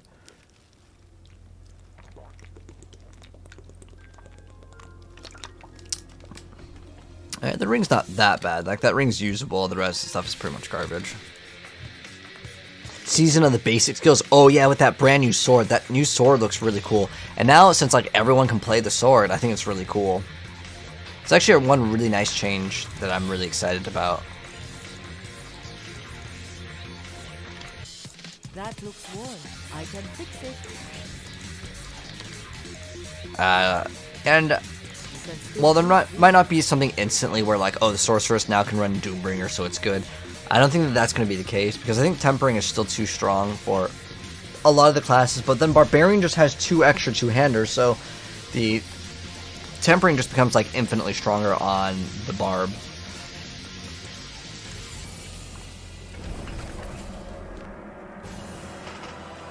Will the PTR have new character to experiment with? No. The best sorc Inspire is definitely going to be Firebolt Firewall, but you're probably not going to like it, so I recommend looking up Frozen Orb. Is there a way to farm sparks? Yeah. So you just keep on making new characters, and you go and do the Iron Wolf's questline. That's the guaranteed way that you can get it every single time. The Uber Lilith kill, that's only a one-time thing.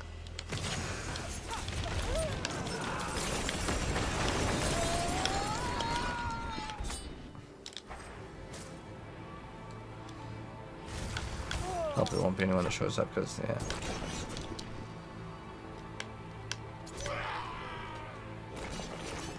A meme Undario build? Yeah, Undario's is really good.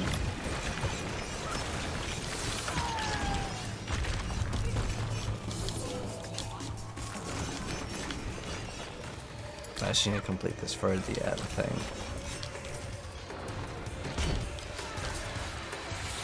No one really ever shows up anyways for PvP.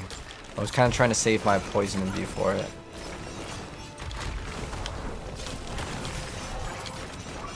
Okay, he just dies in 1 hit.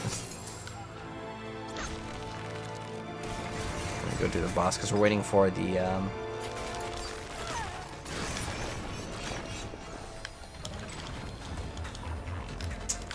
let's see where we're already 10 out of 10. Okay, cool.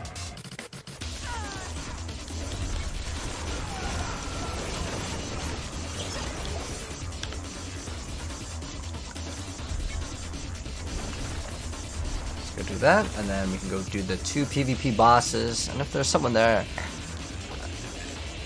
if it's not a sorc or barb, I think we can kill it. Necromancer 100% the easiest thing to kill. Like, that is the worst class for PvP by a mile.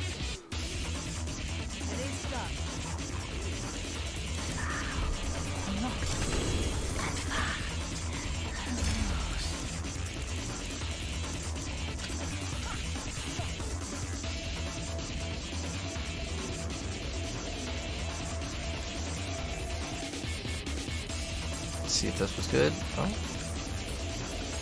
Nope. That was that like 8 life on hit. That's such a bad stat. I don't know why they have so many stats that are just like really bad.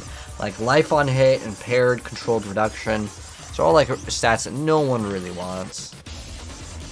I'm not saying every stat needs to be good, but like it's like, I don't know if any of you guys played Diablo 2, but like remember light radius, like basically unusable stuff, you know? They need to make it a little bit better. How's my health so high? My HP? So getting a lot of the percent like HP nodes are really strong this season, so on your Paragon board, definitely get those. It's worth it. It's not like the monsters are ever gonna heal, you know? And most builds, you'll be able to get enough damage. As long as you masterwork 12 out of 12. Most builds can do sigil and pit 100 now. They've made pit 100 much easier.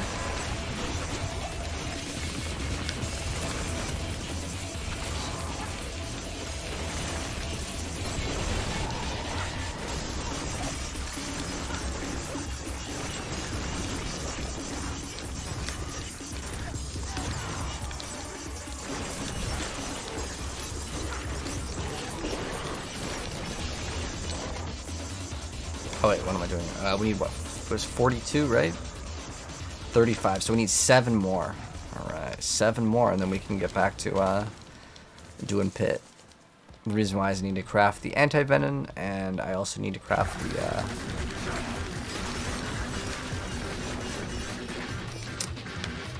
the resistance one, because I still haven't finished resistances on this character. And the reason why I'm not finishing them, I don't want to reroll my gear again. Because I want to play with a rapid fire build. But tomorrow the PTR is coming out, so I'll probably stop playing this. We'll play Season 5, or later today. Twisting Blades, it's okay. It's not that great compared to Heartseeker, but Heartseeker's also... It's getting a pretty big nerf tomorrow. Or later today. For the PTR. So I don't know if people will be really playing it. Because you get 50% more damage, but you lose on double dipping. So it's like, okay, you cut the damage in half, but then you get 50% bonus to the damage on it. But it's still not like you only lose half damage, because if you cut the damage in half, then only add the damage to the vulnerable part of it, like the explosion, not the base damage, then you're actually losing out on a lot more. So... I mean, it still might be one of the top rogue builds, though. And actually, on the bosses, I actually think that you gain about the same amount of damage. And the reason why is because that totem that everyone's going to be using, that sword is like god tier. That new sword is so good. The Umber Crux, it makes it so you can spawn in totems and you can deal damage to the totems. So, actually, you know what? Heartseeker might be totally fine. Thinking about it now, but I want to try out other things with it.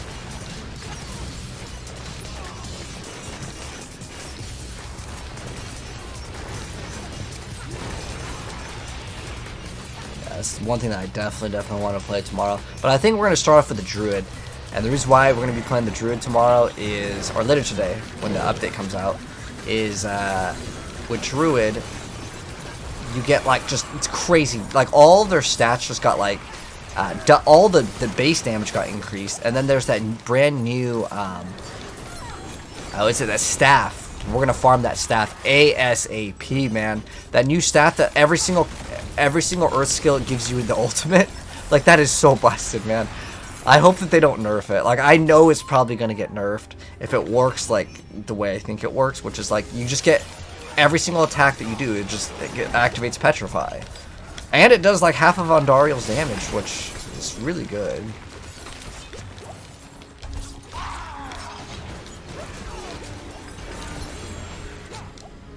Oh no, Black Sprout. I was working on some sponsored content actually for the past couple days.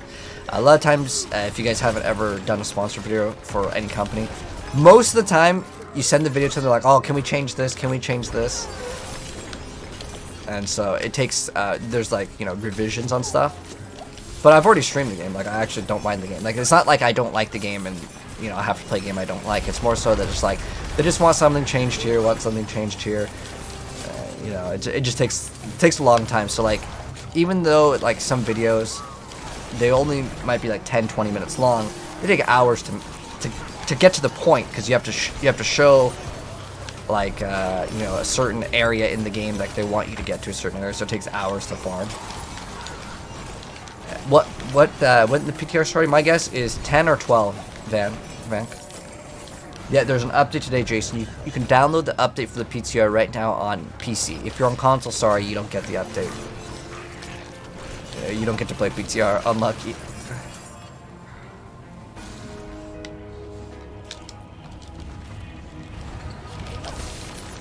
Are we at 42 yet? Can I go back to doing pit? Oh, thank God, we have 50 Angel's Breath. Okay, we really need to get way more Angel's Breath. Like, the game is too stingy on this. Really, like, it's way too stingy. You saw PTR starts in 4 hours? Oh. Really? Is that on the BattleNet launcher? Where did you get that info? Pez Radar? I'll check Pez Radar. Usually he always tweets it out. Let's see. It just says available tomorrow. That's it. That's all I see from him. But where did you see that, Tommy? You only play Druid? Oh, Jared, you're in luck, because the next season for Druid is going to be absolutely amazing. I think it's going to be super good.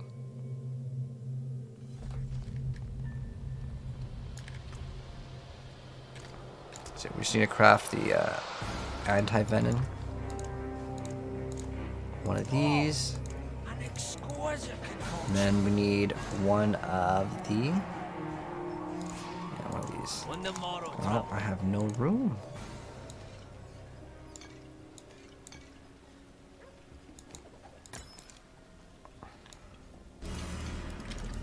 Alright, now we're res capped, or armor capped. Should be smooth sailing. Let's try it on now. Man, I can't believe I didn't have armor cap. I just really felt like it was so squishy. I'm like, okay, something's got to be wrong here. But we figured it out, so we're good. Has Endaro's been fixed? Yeah, and it's getting buffed again tomorrow.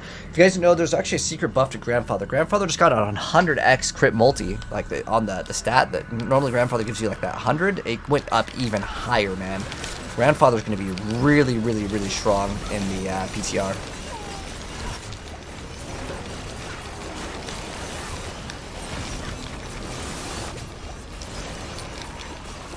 Oh, no, I don't want to pop on that. Whew, that was close.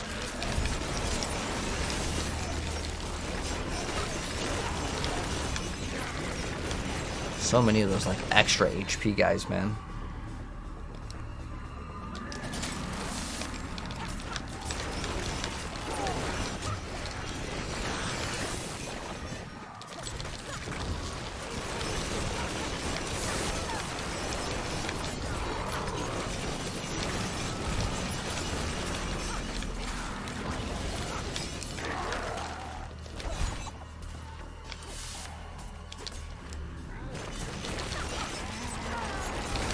Ooh, that's a lot of damage.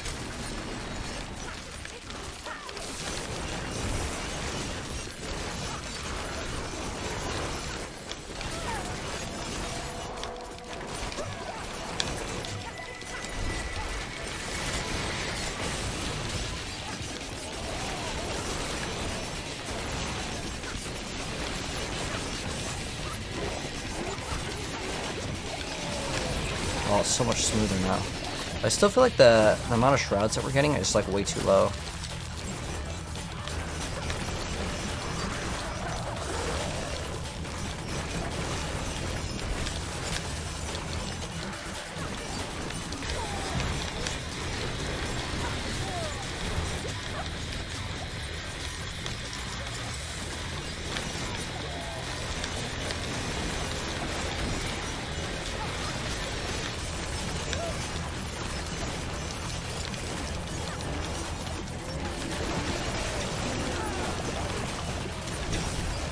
Ooh, no, damn, that's so unlucky.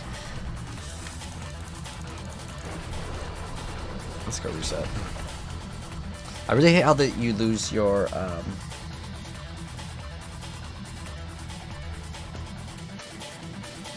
incense when you die too. Let's go repair real quick. That was kind of my fault. I'll keep my torch hot. The sun sings. Ooh. We can't get that. Was it 7? Yeah, right now. Isn't it? Is it not 7 Angel Breath? What needs of you? Oh, it's 9. Oh, no, it's 8.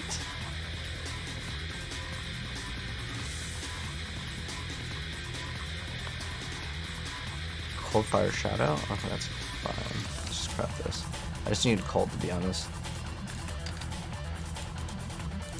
I said I don't want to reroll my gear.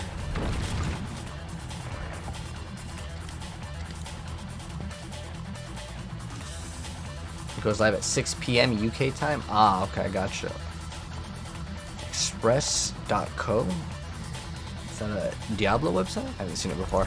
Don't worry about Nightbot timing. I can see the thing. It mutes it for everyone else, just in case of some virus or something.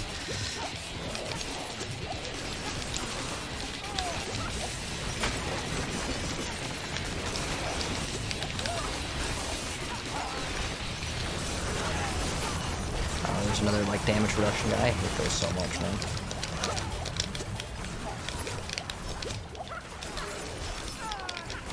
Dude, I'm like out of potions already. Holy.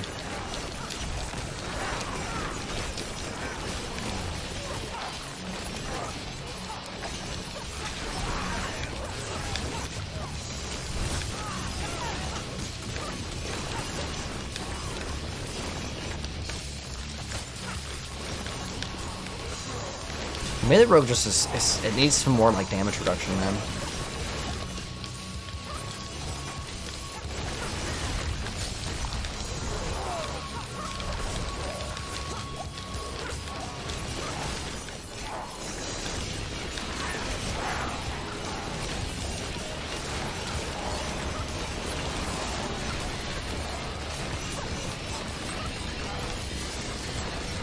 Like Andaros is like so much tankier than this. Crazy.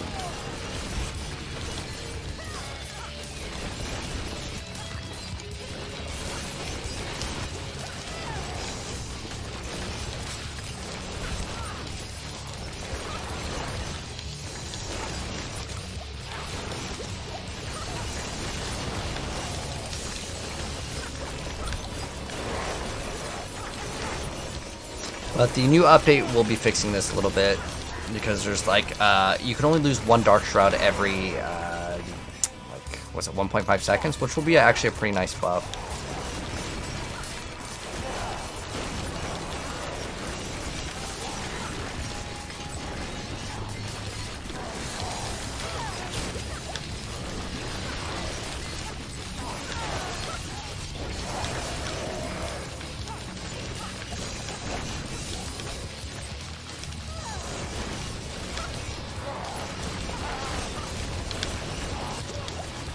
Ooh, that was pretty dangerous, but we got kind of lucky.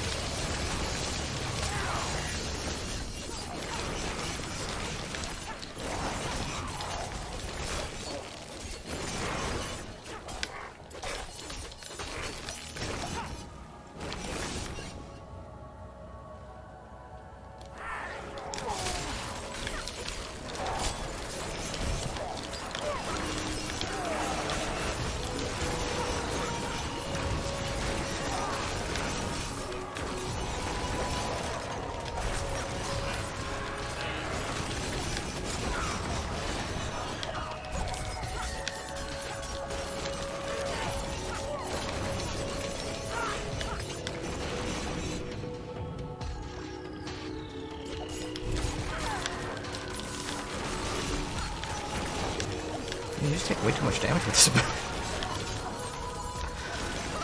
Like, the thing I find crazy is, like, my barb can do this, like, so easy. Like, it's a joke.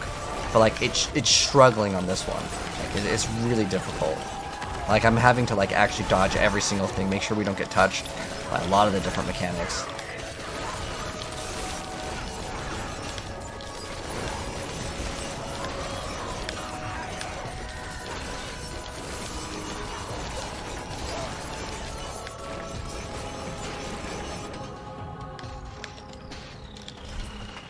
Should you trash your Andy and make Shaco?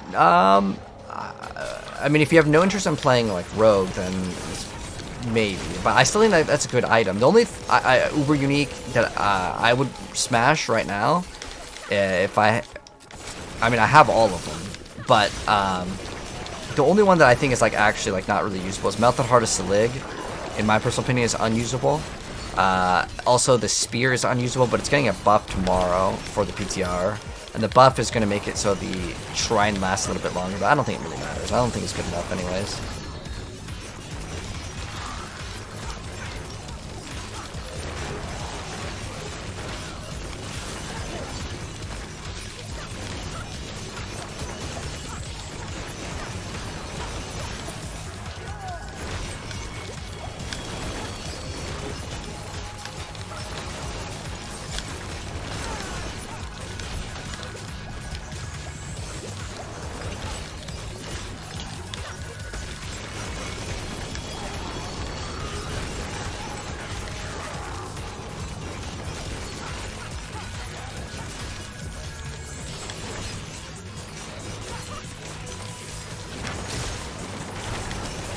Ooh, that's a little bit dangerous there.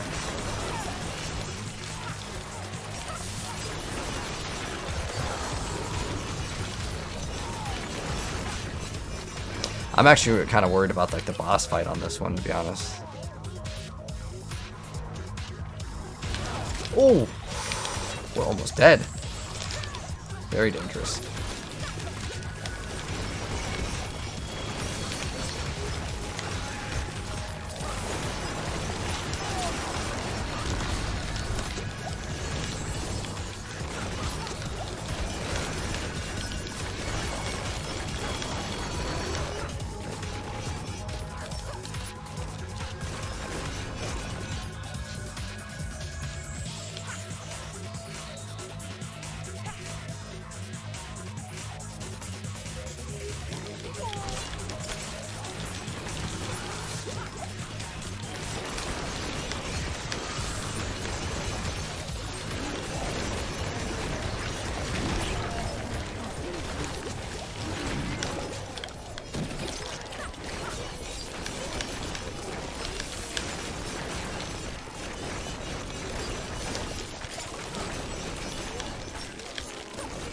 Alright, here's where the challenge comes. Oh, praying we don't get a hard boss. Just not the one that disappears. Okay, that's fine.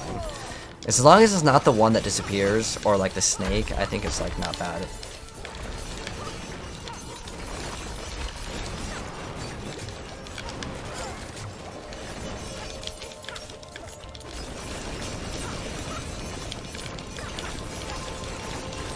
Boss kill time isn't really that bad at all. It's probably there.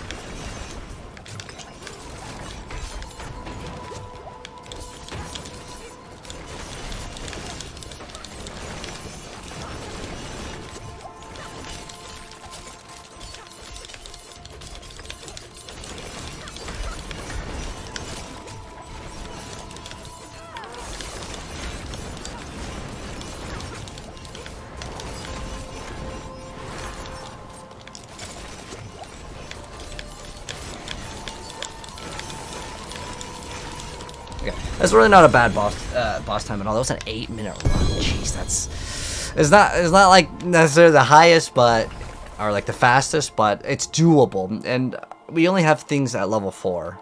Like if we masterwork to 8 on most of the stuff, I think this build would perform way better. But at least we got it done. It's A tier. You feel like this build's A tier? I feel like it's like C tier, man. The problem that you have with this build is, one, it's actually quite difficult to play. Not as hard as like the smoke grenade, was it the stun grenade build? That build is way worse though.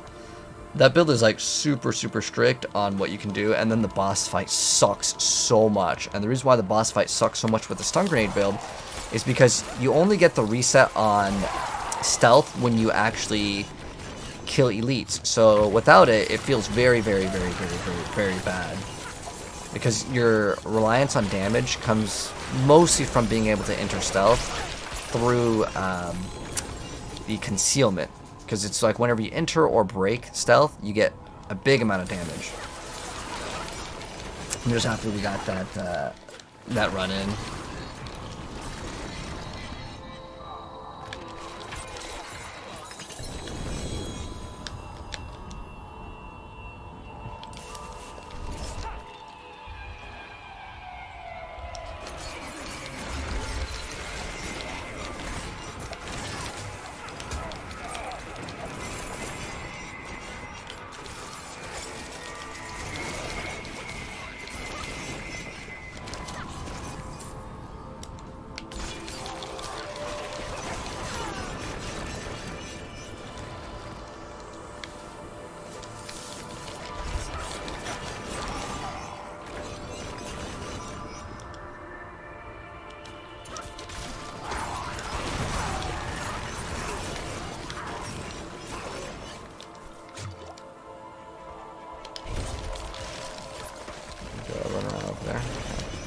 Go fight the Blood Maiden. Yeah, I'm really excited about Druid later today, man. That's gonna be such a crazy build. It's a fake goblin. Any ranged rogue spec is S tier. Pen shot right now. I mean, technically it's cleared at 150, but most people still probably prefer Heartseeker. Dang, I don't even think I can get close enough to the monsters. Yeah, the whirlwind barb's just gonna melt it too fast. So it looks like a charged bash barb too. That does crazy damage.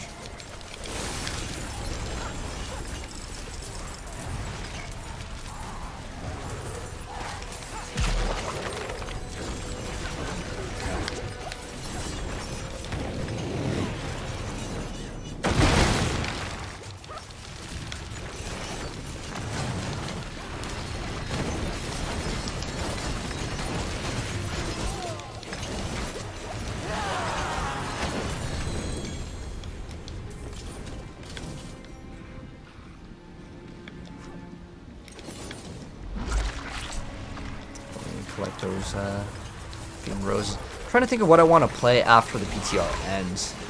Also, so I've pretty much played most of the stuff. I think the last thing that I actually kind of have some sort of interest in is Fireball.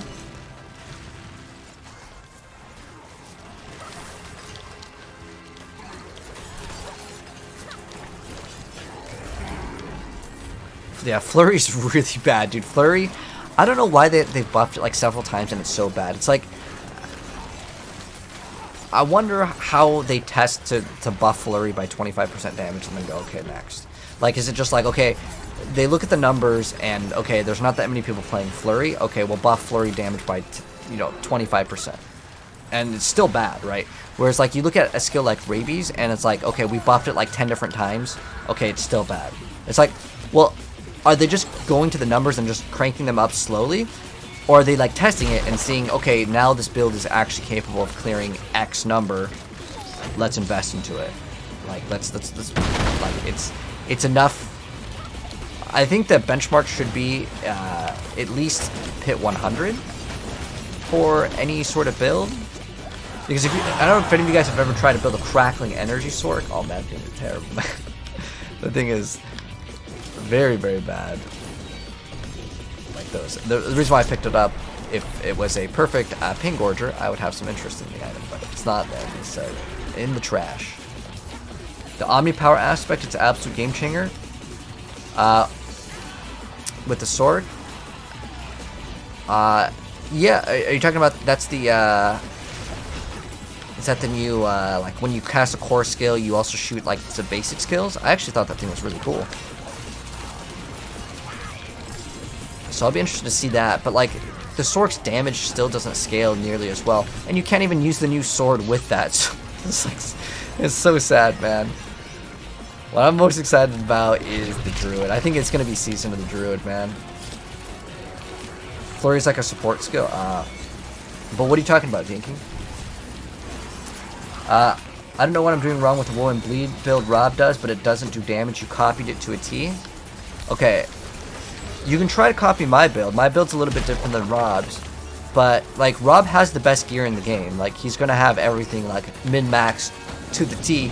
Perfect, masterworking, like...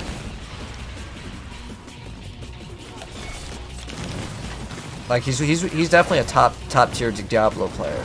Like, I've reached rank 1 on the leaderboard multiple times. He's also reached rank 1. For my builds, I don't try to show off stuff that's unrealistic, though, for most people to cheat. Like, his gear is so incredibly good that if your stats aren't on his level, and you're trying to do some of the like, if you're trying to push a 150, and your gear is not his gear, then, yeah, it's not going to perform the same.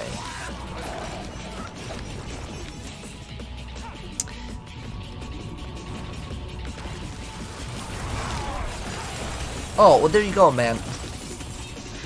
You're missing the grandfather. Well, okay, that's like saying, yo, man, I was trying to drive a car, but I was just missing the gasoline, man. Like, it just wouldn't work. If you're missing an uber unique, man, your build will be pretty different. Just like if you're cooking with, like, I don't know, if you're making chocolate chip cookies and you have, I don't know, no eggs, and you're like, dude, it didn't come out the same, man. I copied it exactly. Well, minus the eggs, you know. It's too big. Okay. I think we're good with this area. Let's go grab the torture gift of mysteries on the top. I've been at 0 of the angel breath, man. If a person is missing grandfather is running bleed whirlwind, pole arm legendary is just as good. Well, it depends, I guess. If you're copying someone else's build that's spec'd for the grandfather, right, that has crit, it could be different, right? That's something that you have to take into consideration. Because I'm not sure what problems he's having, too. If he's having problems with maybe survivability, then grandfather adds a lot more survivability, too, right? You didn't know it was that significant? Well, I mean, like, it depends also what you're trying to do. Like, are you just trying to do, like, pit 100, or are you trying to do, like, pit 150? Because on the higher tiers of the pit, you really need to know what you're doing, because a lot of stuff, if you make a mistake, is going to be impossible to complete. Also, for doing high tier pits, certain bosses are much harder and easier than others. Like, you want the shaman boss. The shaman boss is like the, okay, I can clear it. The ones that make it difficult are the serpent and the trapper. So the one that lays down all the traps, you want to not get that one. And it's not even a skill issue, it's just luck. Which kind of sucks, but that's just how it works, man.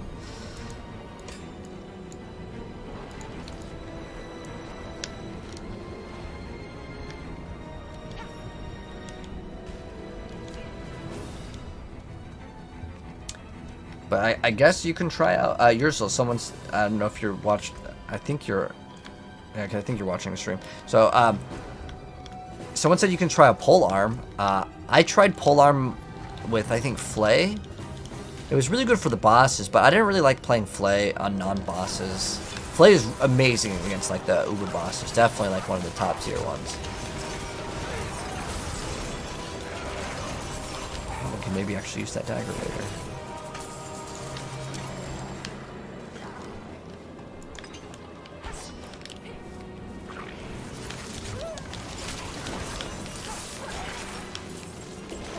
Do we have another one of these to open up? I think the other one's going to be like over here or something. Oh, I'm just going to open up this one. And then I'm going to probably hop off. I'm going to just wait for the PTR. I think it's either 10 a.m. or it's noon. I don't know exactly. Check out Omni Power. What is IBB.co? Okay, I'll just look at I'll just go to another website and look it up. Man, I'm really excited about the update for tomorrow. I think, isn't Living Steel 275?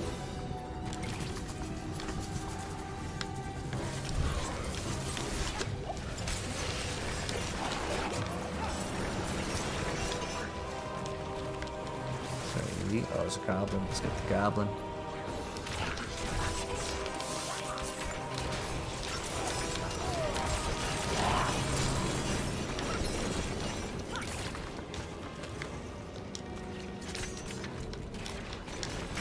living still 275? I actually forgot.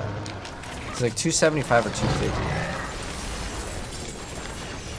It's a picture website? Ah, okay. I just... since you can't see links on YouTube. Ah, okay. Gotcha. I just never heard of the website. Oh, the guy... he had to run away from this thing because he didn't have the DPS to kill it. But we can kill it, no problem. Alright, either way, if it's 275, we're gonna go grab that.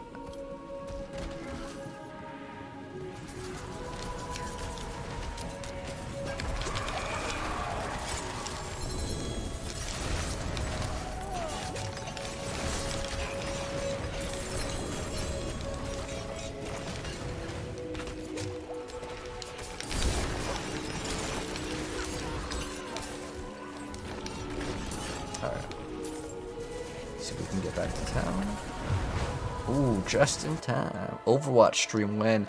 Dang, Grandmaster. I'm actually more looking forward to Marvel Rivals than Overwatch, because I know Marvel Rivals will just pump out characters like crazy, which is something I wish Overwatch would do, but I don't know if it'll happen.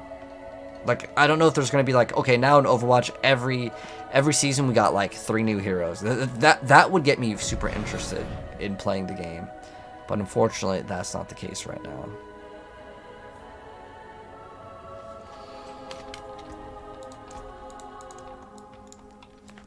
Also, like, I generally feel like Overwatch just frustrates me. I think it frustrates anyone that plays that game, to be honest.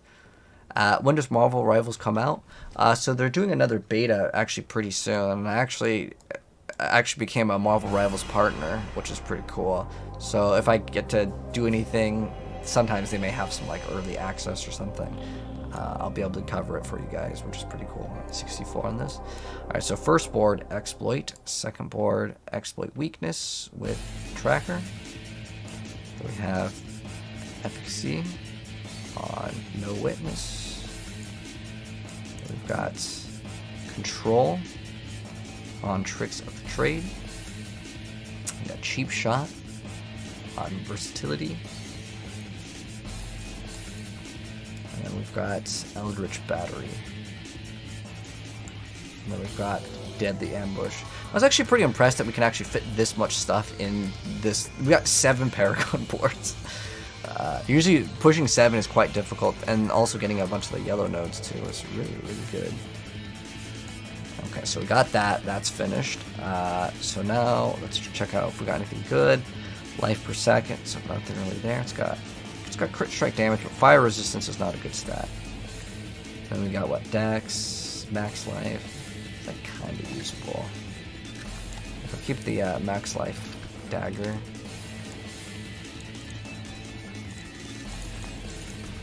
And then I'll go check out that item that you're talking about.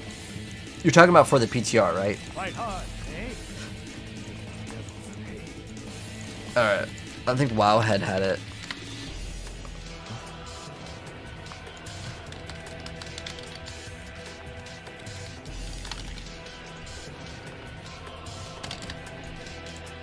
This oh wait, this is like the whole database. Here we go, all the new uniques. So you're saying the brand new sorceress one coming out tomorrow, this one, right? This is the one you're talking about?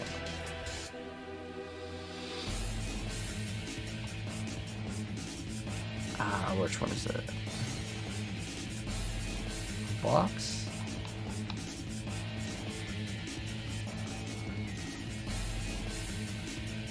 But hello, Brian. You played season 1, you don't know what to do to keep it fun. Making other characters can make the game a lot more fun.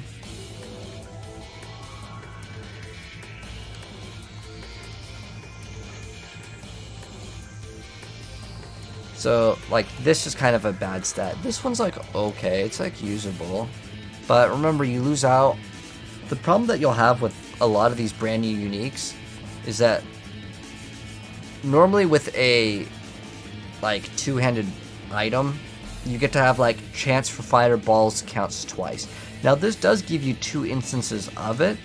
So, after you use a core skill, it instantly casts 2 of whatever, matching the element of your last 2 non-core skill casts. So you can make it cast whatever you want. So it's 2 instances of Firebolt. The last 2 non-core. So you get 90x damage, and then you combine it with, I guess this would be really good, the Crown of Lucian, right? Now this will make it so your resource costs are pretty crazy, but what you can do, I actually kind of want to make a build.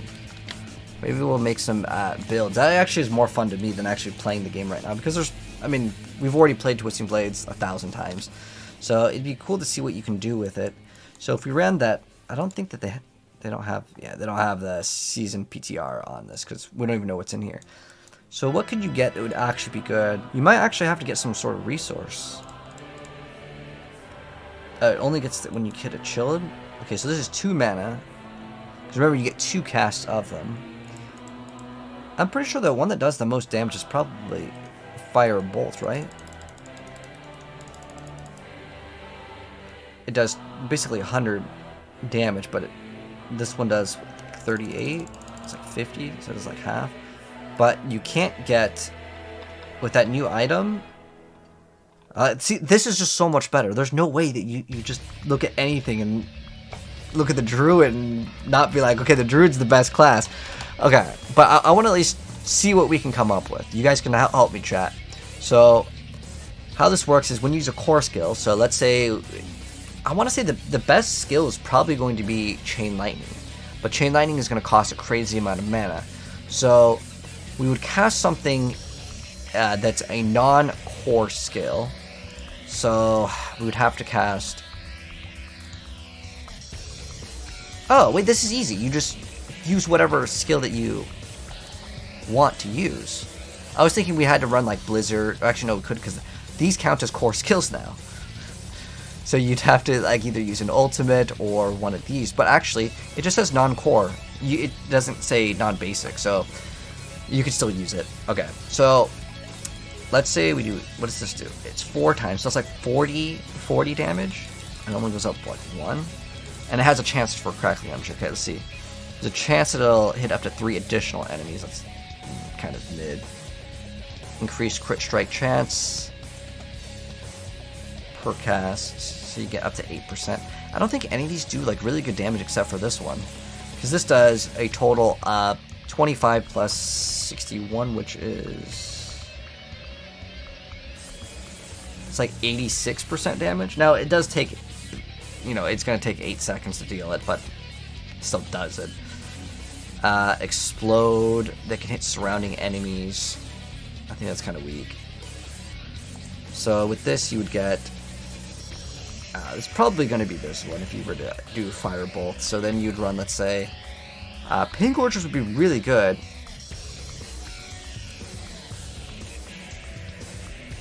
You know, I think what would be really cool, and what I want to try to do is a... I think Fireball's kind of fun, but I'm pretty sure this season's all about...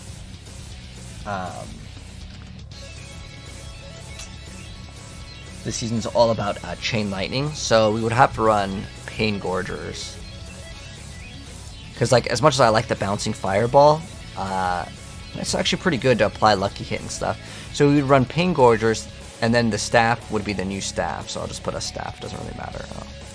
We could just put the staff that we're obviously not going to be using, which is the uber unique one, the worst one. This is actually getting a buff tomorrow too, but the increased intelligence is bad. I mean, imagine getting a greater affix on that int, man. Getting, oh man, if we masterwork that int, wow, that would go up like crazy. So if it drops with, let's say, 20... like 21, what is it, let's multiply it times 1.5, what is that, 14.6 times 1.5, so it'd be 21, and then if we masterworked it multiple times, we can get like 50% int. That's pretty cool. Did I check the picture? You're talking about Vox, right, Lofus?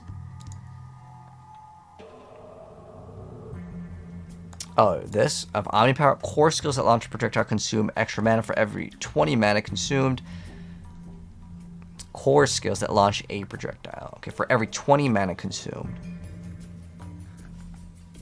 Well, how much extra mana? Just use all of it? For every 20 extra mana consumed, you launch an additional projectile.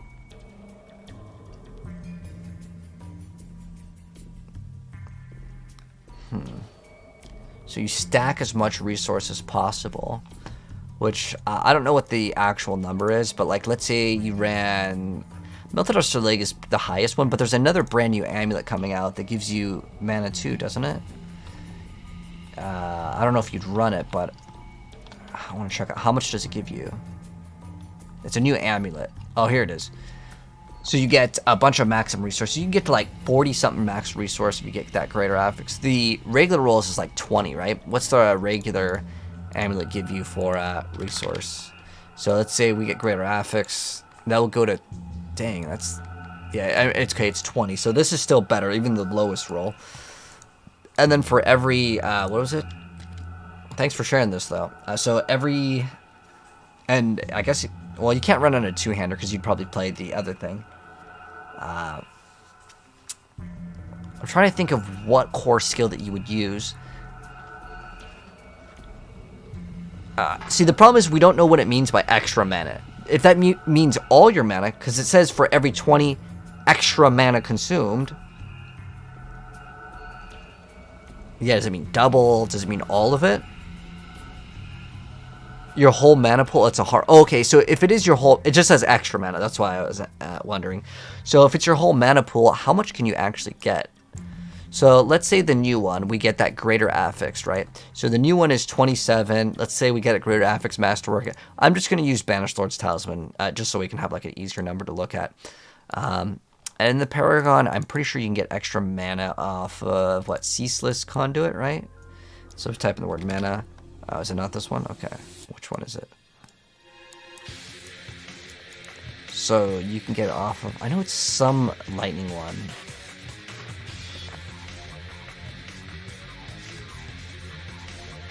Static Surge, that's the mana one. Okay, cool. Alright, and then there's like two. I just want to see what the highest mana that you can get in the game is. So, okay, at this point we would not run... Oh, wait, you can make your basic skills cost resource. Wait, hold on. This could get interesting now. So now we run Shard of Barathil. I can't put this in here, but like, okay. So if the basic skills cost 25 and then it sucks everything up, because we don't know if that works or not. That would be something that we'd have to consider. But if we could make this work with that, that could be an option to do as well. But let's see how much resource we can get. So we're going to go create like a... we'll just use Melted Leg. It gives you 60. I think that this thing should just give you like 100 or something like that. You get 250 mana in Season 1.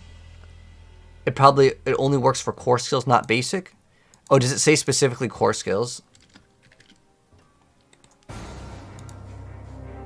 Oh, okay, thank you. Okay.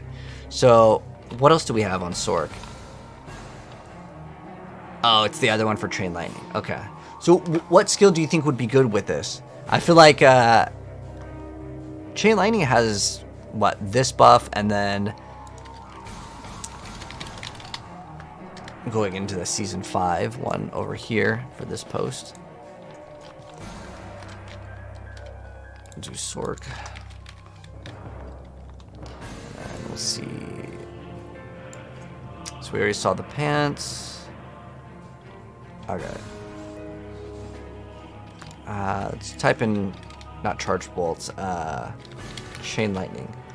So we see the pants, and then there's another change over here. Greater Chain Lightning each time it bounces. So you get 10x, but now it has like a limit. And then the enchantment. Oh, that's really bad. Actually, that the Chain Lightning has a cooldown on the enchantment. Because it used to be every 100 energy that you'd spend, you'd get another one. Ah, that's unfortunate. Arc Lash Chain Lightning combo. I'm not sure if you can do that. But I'm trying to think of how you can regain all of your resources instantly.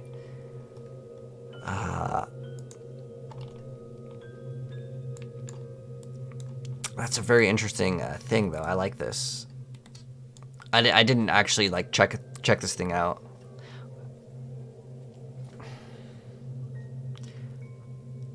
Every 20 mana you get another projectile, and so you get 200, right? Wait, I didn't fully do this.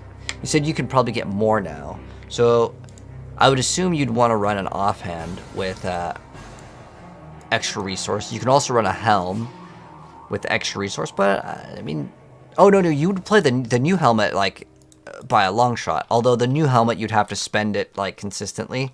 So I don't know if you could even use the new helmet with it.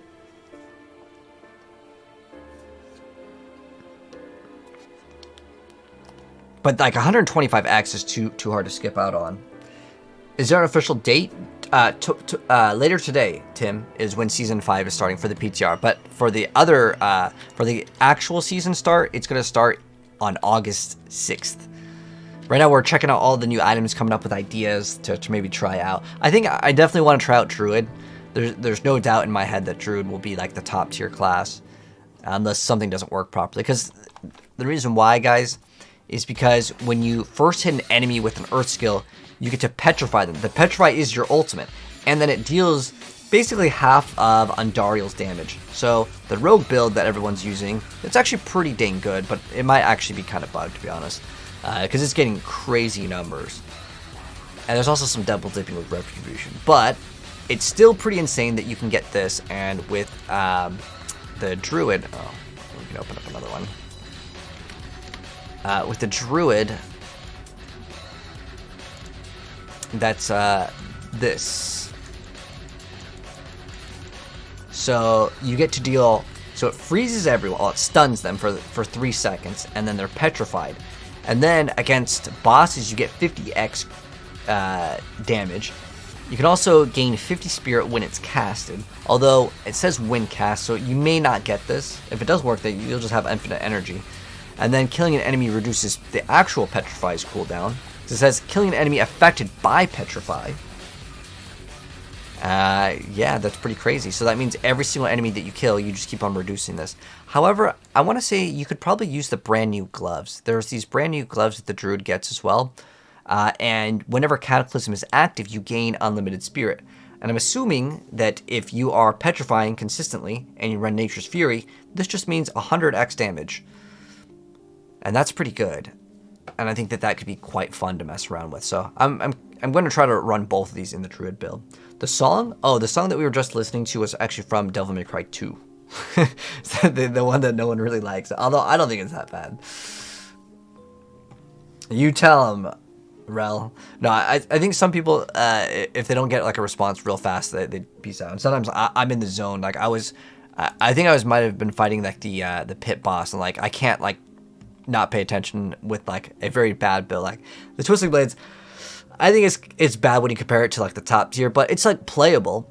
But anyways, let's go to more ideas. So going back to the sorcerers, let's see how much a resource we can get, because I'm kind of curious.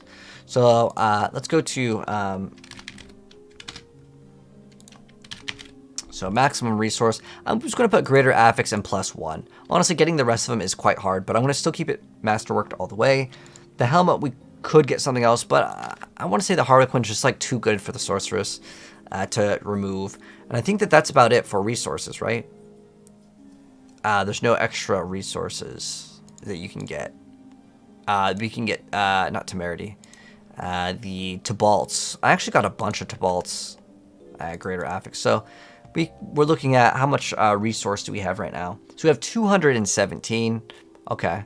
So again, I'm counting the other thing being greater affix and then just masterwork, then 1 point into it. That's very, very easy for people to achieve. I'm trying to keep it realistic with the stats here. So we get, what is it? Can I just open this? So it's just this. Okay. That way it's not all bright. Okay, so if we're looking at this, we still have to put it, because the amulet is clogged up. We can't run a two-hander, although that would maybe be the better solution. But this gives us an extra 29. So for every 20, though, you'd be losing out on 60. But I think that if we wanted to make a one-shot build, we would just throw it on a two-hander, right? Oh, wait, wait, what? It's utility. So it's helm, chest, and pants. Oh, you can't even put this in a weapon. Okay, that's very interesting. Now, is there anything else to get when you consume, like, a bunch of mana? Like, the only thing I think of off the top of my head is, like, Banished Lord's Talisman. Boom, you get guaranteed Overpower. And Overpower is really hard to get on the Sorceress. But, the one thing that you could do, if you did masterwork things even further, like, let's say we went all the way, you need 275 for Banished Lord's Talisman, so we would then create just a regular helm. Let's say, I don't know if any of these give you resource. I think we would need actual just a regular resource. Okay, so let's say we got all that. It's 256. You can actually reach 275, and the way you'd hit 275 is you would pop the potion that gives you an additional 25. So technically, if you got everything perfect masterworked, which is really not easy, you could have enough maximum resource to do it. So every single hit could be a overpower. I mean, if that thing overpowers, right, that's going to hit for crazy damage. So let's say we get to 275, whatever. Let's see, 275, and then divide that by, what is it? Well, you still have to, it still has the initial cost. So let's just say like 250 maybe, or somewhere around there. So 250, and then we divide that by what, 20? So we get that effect 12.5 times. So you get 750x damage. That is pretty crazy. Twisting Blades or Barrage? Oh, definitely ranged blue, to answer your question. Yeah, you don't really want to play melee rogue. I just finished playing melee rogue, and it was painful. So I wouldn't play Flurry. I wouldn't play Twisting Blades, to be honest. Twisting Blades, better than Flurry for sure, but Flurry's more just for the Andariel's build. I would say the Andariel's build if you want to play that. Cat and Petra at the same time? Cataclysm and Petra at the same time? Oh yeah, if you're wondering how you can get both of them at the same time with the Druid, there's this thing called Nature's Fury, and if you cast this ultimate, it can cast this, and vice versa. And since this gets casted every single time you attack with the brand new unique, that's what I want to make my first build around. I think this thing is crazy busted. It's whenever you first hit an enemy with any earth skill. I'm actually gonna turn off the music. Too loud. But when you first hit an enemy with an earth skill, you get to petrify them, which is your ultimate. So every single attack is an ultimate. Only on the first hit on an enemy. So I don't know if that means the first time you ever hit that enemy, like until it's dead, or if that means it doesn't work off of your secondary, like if you're running a Landslide, because that's what this season's all about. Like Landslide activates. Look how busted Landslide is, guys. Like this is what I think is crazy. Look at Landslide. Landslide doubled the damage from 37 to 70. The area got increased. They doubled the amount of pillars. So this already is double DPS, and then we got 4 times the damage. Then the total damage got increased from 70. Like, what is this? Is this like 8 times the damage, right? If they double the damage per hit, and then they also buff the total damage, and on top of that they buff doubling it. Like they just double, and then what is that? Is that more? That's more than double, right? What is that? 280 divided by 70, which is 4. Wait, so this isn't even 4. That's a 16 times the damage, right? That's a 16 times damage. So if you count this number getting doubled and then doubled again, I mean, that's 16 times the damage. So that's why I'm like so like focusing on definitely doing Druid first. And then there is also another Druid ring over here. And it makes it so casting Landslide causes it to, like, I guess go again. Is this a lucky hit? Summoning Landslide pillars in tectonic spikes. It is 100%, right?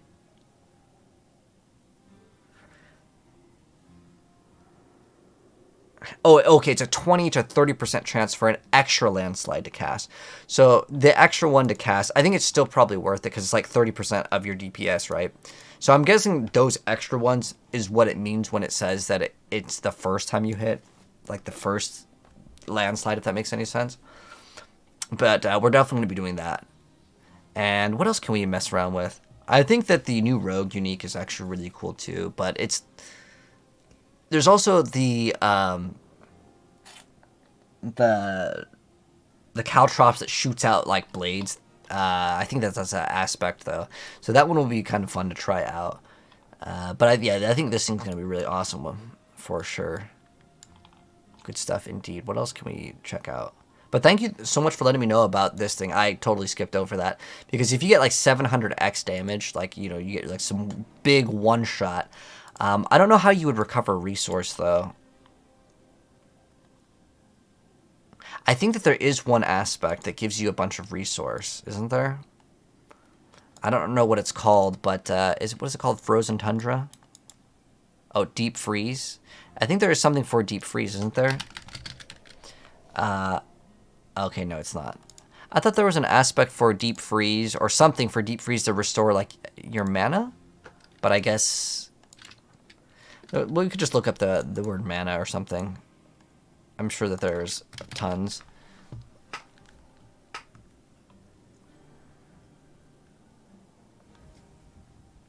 Really, that's it for mana? Unless they consider it like a utility. Let's see, did they consider it utility? There's offensive. Oh, okay, you restore 45% of your maximum life and mana? Well, I mean, that would just be like 1 second, and then you could do it again. But I don't think there's anything that resets your your ultimate. Like with Rogue, there's like that was a preparation where you get to reset your cooldown. But I don't see there being any way to reset your mana completely, like go back to full. And Darius runs it perfectly for attack speed buff. Which one?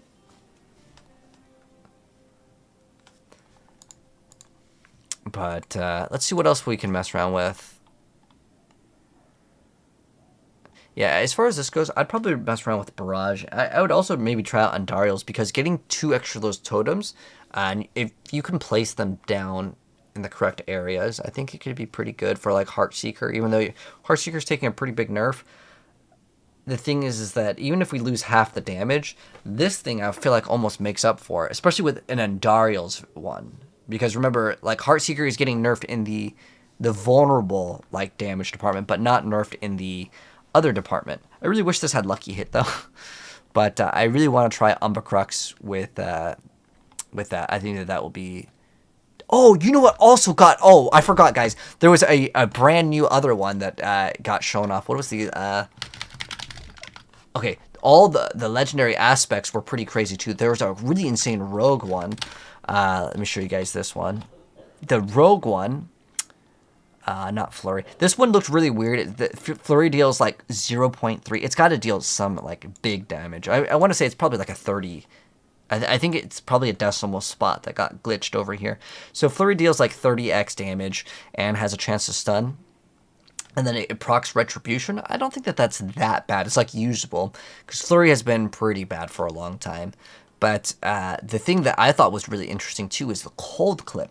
Your basic skills are always cold imbued, which makes it pretty nice. And then you also deal increased damage to enemies who are chilled or frozen. Not your basic skills, just you deal. So that's basically just like the control glyph. So that'll be a nice thing to run. And then looking at... I kind of want to keep this one there just in case I want to math that one out later. Oh, wait, we didn't even get the... Oh, wait, hold on. Wait, we can get way more resources. I didn't even finish this thing out. Because we can also get on the board, Enchantment Master also gives you mana too, right? No, there's one that gives you mana for sure. Is it not Enchantment Master? Elemental Summoner, that's the one. Okay, cool. So how much mana can we get now? We have 232. Oh, I guess I got rid of the other amulet because I was checking something else. So if we go back to Melted Heart, we have 300. 300 mana, pretty good. I mean, it's going to be requiring everything to be perfect, except for Melted Heart. But yeah, this thing over here, you can get 300 mana. And if I don't know if it counts like the mana that you have with the first cast, but if it works for 300, let's say, well, actually we can get 325 is the highest that you can, I think, get. That is considering like god tier rolls on everything though, like triple masterworking.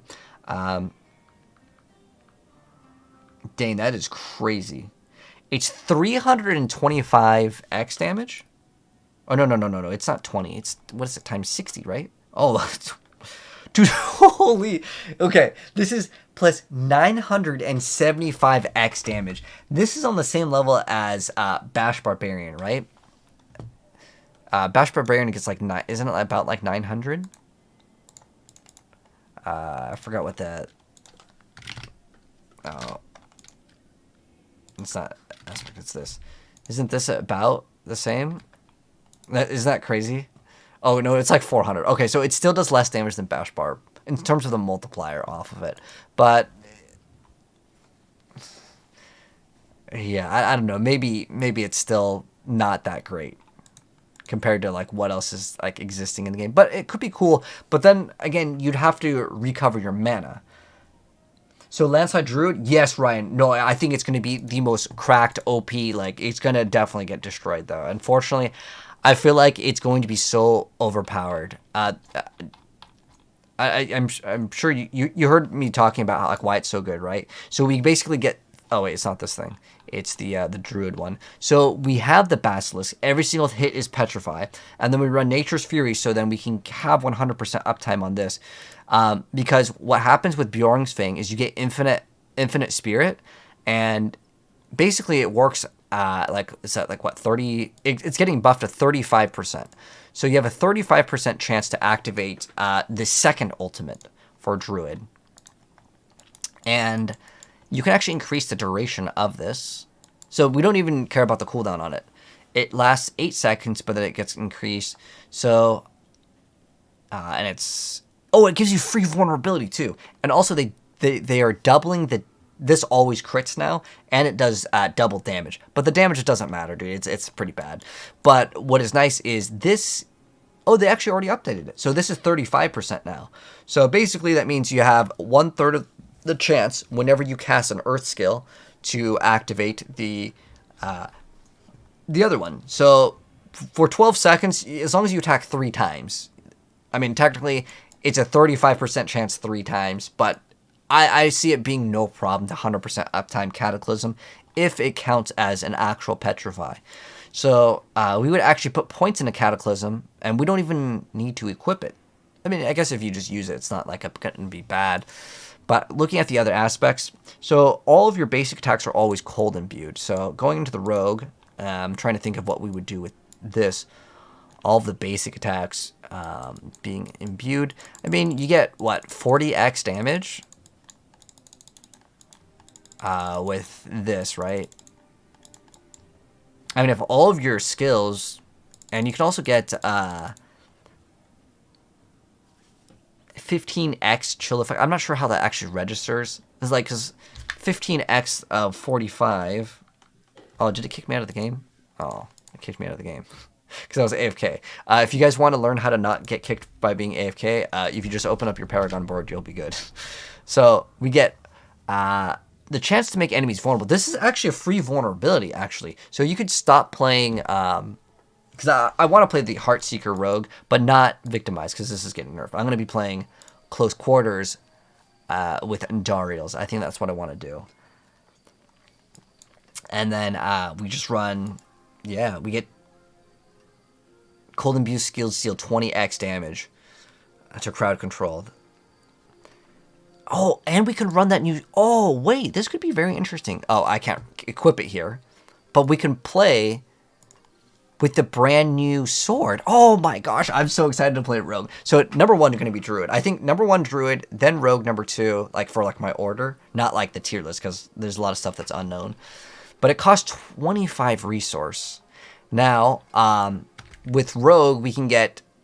Oh, it's going to be so good. Because I don't know if any of you guys heard about it, but they're copying our character. So any of the stuff that you have is going to transfer over, but they copied it 1 day ago. So, basically, or not 1 day, 1 day ago from when they announced it. I hope it's actually like now. Like, I hope they meant like 1 day before the PTR comes up, because I want all the energy per second, because it's going to cost 25 energy every single attack. And then we run the brand new... I wish I could make the build and link them to you guys, but I can't because the items don't exist in the builder website. But the new rogue sword. Oh, we would have to run both of the new swords. We couldn't get damage to the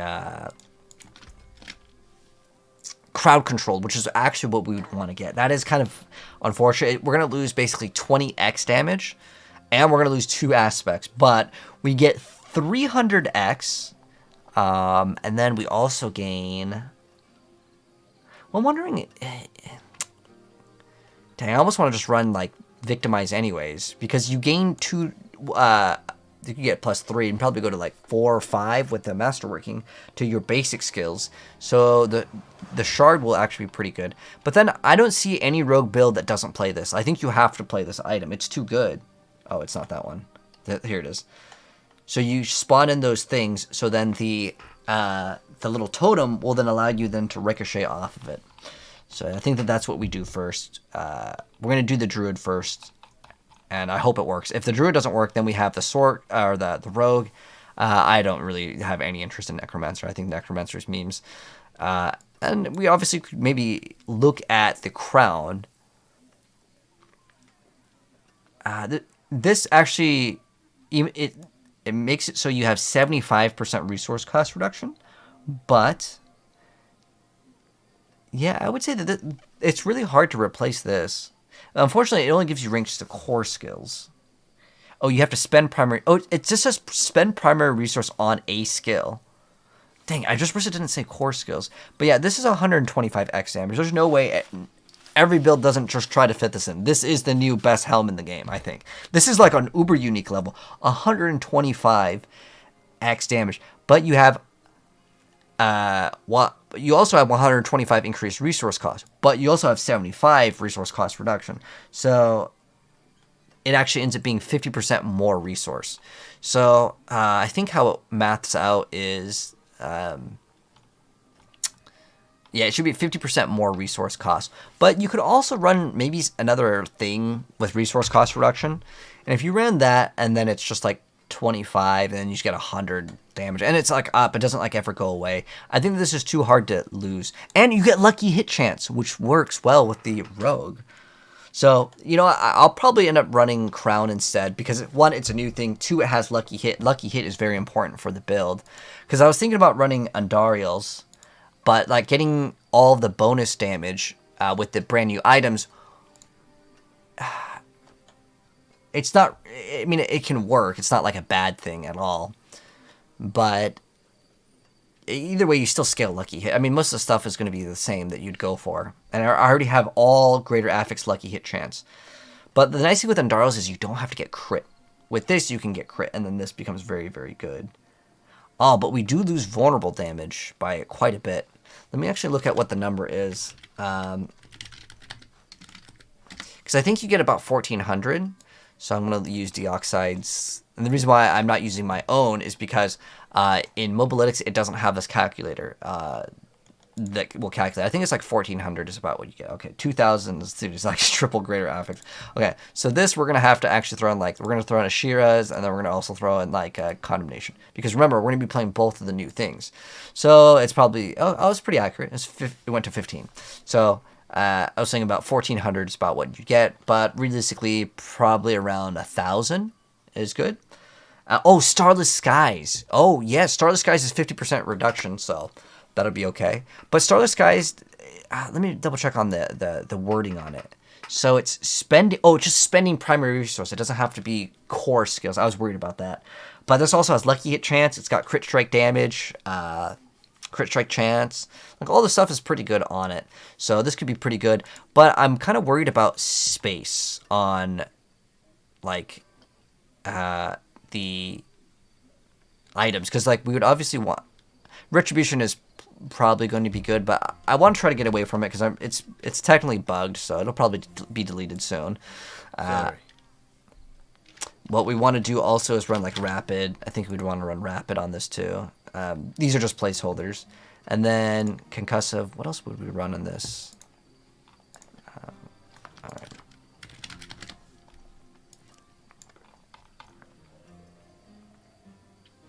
Retribution. Okay, we already have adaptability. We don't really need anything else. The helm obviously will be swapped. And I think that that's all we would need. It's actually a pretty easy swap for this build to actually function. So I'm actually really excited about this one. This one will be really fun to mess around with. And then, what was that other change to the rogue where... I don't know if it's actually in this one, but it's like your non-core skills, is it? Is it canny? No. I don't know if they updated it in here, but there's a... Oh, it's non-basic thing. Okay, so that won't work. However, apparently, I just learned this.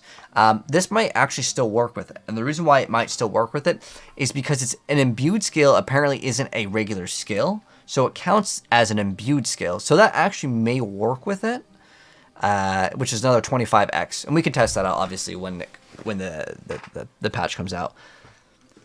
Can you start on a sorc? You can start on whatever you want on the PTR, but we're just trying to come up with ideas now. But hello, Jesse. How you doing?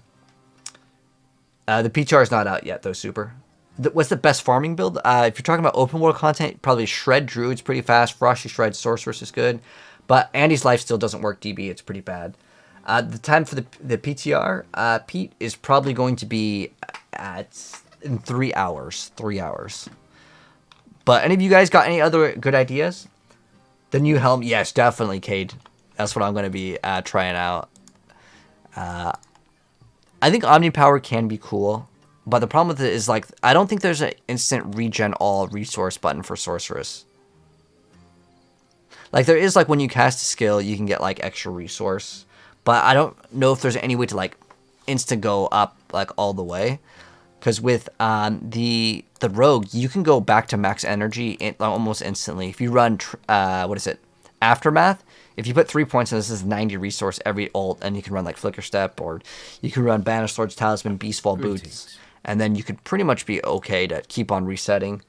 But I think that we'll be playing with the new dagger. But let's see what else is good.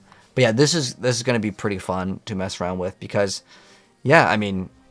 You get, I don't know if we would put points into this, though. But the lucky hit chance to make enemies vulnerable, I mean, that's free vulnerability. And you get the 20x, but then you convert it to 40 because they're going to be frozen. I'm not sure if I would get this bonus. I mean, it's only 5 per... It's another, like, chill effect. But you're shooting so fast, and you still... Yeah, I don't know about this either. There's another Paragon one where you get like chill effect, which no one gets because it's like bad, right? You get increased 20x. So if we were to get the chill effect up by what? What was that one? It goes up to 20x. So we get 35x. I don't know. Maybe against the bosses, you can just make it so like it just staggers them like. So much faster because the freeze usually works like it based off of like the chill amount, like it'll go up faster. So if we had 30% more, that's really bad, isn't it? 35% of 45 is what? Was it 1.35? So it's like 60. So you get 60% chill. So every 2 hits you basically get a freeze, and that's not even a like lucky hit chance. That's every 2 shots freezes. That is pretty nice. I think that's still really good. Again, it just makes the survivability for that build really, really easy, and it's a really easy build.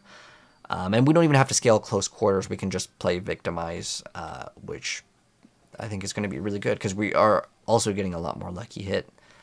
So that'll be really fun to play. And I like this build a lot more because it doesn't rely on you have to make sure you activate one skill for the other one. But there's another change to the one of the things, and I don't know if this was noted. I think it was noted here. So it's Tricks of the Trade. So now it's your marksman skills grant cutthroat, and your cutthroat grants marksman skills for 8 seconds. So what this means is that will probably be in a lot of different builds. I think that is going to be a new absolute must in every single rogue build, so I'll be playing that as well. I think every build will be playing that. But that works perfectly with close quarters. It's literally just having another close quarters, but like a lower value, and you don't get the attack speed. But it's the same exact timing for it. And what you can do if you run Shadow Step and you put in the points over here, the cooldown actually just becomes pretty much like as long as you just activate Shadow Step and dash, like you'll have it up. So I think that that is going to be a new must for Rogue. What else do we have that's cool? Oh, there was this. Yeah, Kyle Traps is now a marksman skill. I thought that was interesting. I want to try out that. Oh, wait, look at this. Damaging an enemy with a mobility skill has a chance to restore your energy on lucky hit. And it increases your max energy. Now, the thing that actually might be okay with this, now unfortunately you have to put it on your ring, or amulet, but it's going to be a ring. You could make it up to a 60% if you had a perfect roll and you put a... No, it's not 60. It's be 45%. Because I was thinking about like resources maybe a problem with it. Let's see. This is not bad at all for the builds that are doing non-combo point. I think this is pretty good for the precision. Like if you want to do rapid fire rogue, I think this would be really good. Super smooth playstyle. I like that. It's cool. And then, I don't think this is going to help out at all, though. I mean, it does give you... It's an offensive one, but it gives you subterfuge, so you can get plus ranks to Dark Shroud, right? Could be an option. Alright, what about Sorcerer? Is there any, like, really good ones? I was hoping that some of these would be good. I was really looking at the Lightning one. Alright, but let's see what else do we have for fun. The new basic attack build will run all 3 Uber Uniques because it's a lot of multiplicative damage. All 3 of the Uber Uniques? You think they're going to be playing Harlequin? Are you talking about the new? I don't know if these are Uber Uniques. These ones over here. This one is good enough to be an Uber Unique. The rest of them, I don't really think that they're good enough to be Uber Uniques. I mean, the Shard Verathel is pretty dang good. Like, this one maybe could be an Uber Unique. But I don't think that they're actually adding any Uber Uniques at the moment. They usually add one new one every season, but we didn't get one last season, so I don't know. Maybe they're skipping out on Uber Uniques. Bash Barb with the new helm, Starless Skies, and new sword. So, actually, Cade, Bash Barbarian's, like, deleted. So, I don't know where the notes are. There was another one that had hidden notes, but Bash Barbarian is like 20% damage instead of 300. You got me pretty hard on that one. But Alexander, thank you so much on TikTok for the gift. But I think I'm gonna take a break for a while, and then we'll be back later for the update, I think. So first things first that we're gonna play. I'm gonna write this down. What I'm planning. We're gonna do Druid first, Druid, and then Rogue. And then, I don't really think there's anything really that insane with Sorc or Necromancer. Like, with the Sorceress, we may be able to hit once really hard, but then there's such a long cooldown. And, like, while we could maybe throw Banished Lord's Talisman even, and we can guarantee maybe a crazy hit for, like, you know, several billion. But the problem is that it has to regen all the way up, and that's not going to be fun. So, that will be kind of a rough thing to run. As far as Barbarian, I think we'll run Barb, and then we'll try the Overpower. Not Overpower, Deathblow. Deathblow Barbarian could probably be really good as well. And I really like that Barbarian one. It's called Anger Management. So, if you guys haven't seen this one, while you're above 40 Fury, because you're going to have the best rolls, you get to always have Berserk, which is so big because, like, for the bleed build that didn't really get nerfed with the gushing wounds that you can play with Barbarian, that is going to be a huge advantage for Barbarian, because normally how it works is you have to spam Warcry to get Berserking, and they should be also buffing Whirlwind's attack speed so you can actually scale attack speed. But yeah, gushing wounds did not get nerfed, which is crazy. And then also the overpowering a bleeding enemy creates an explosion. So you can just run Rupture and you would just get this every single time. Because Rupture now can be converted with a brand new item. I don't know if it's in here. Let's go over the new unique for Barbarian. Yeah, the third blade over here. So with the third blade, this one has the special power where you your mastery skills are now core skills and have no cooldown, but they only deal 70% of their normal damage, which that's not that bad. Because what you can do also, so Barb could actually be pretty crazy too. And the reason why is Barbarian has this enhanced rupture, where you get to do way more damage based on the strength that you have. So you can start scaling just everything greater affix strength. That's a really easy thing to hit too. So you can keep on spamming rupture, and then you keep on getting these gushing wounds overpower, because this, for some reason, always overpowers. Yeah. Bash Barb with the new okay. Bash Barb will always be, or Barb will always be top class. Yeah, I mean, I was surprised that they didn't nerf this, but because you can convert this, you can have infinite ruptures, infinite overpowers, and you have something else to stack now.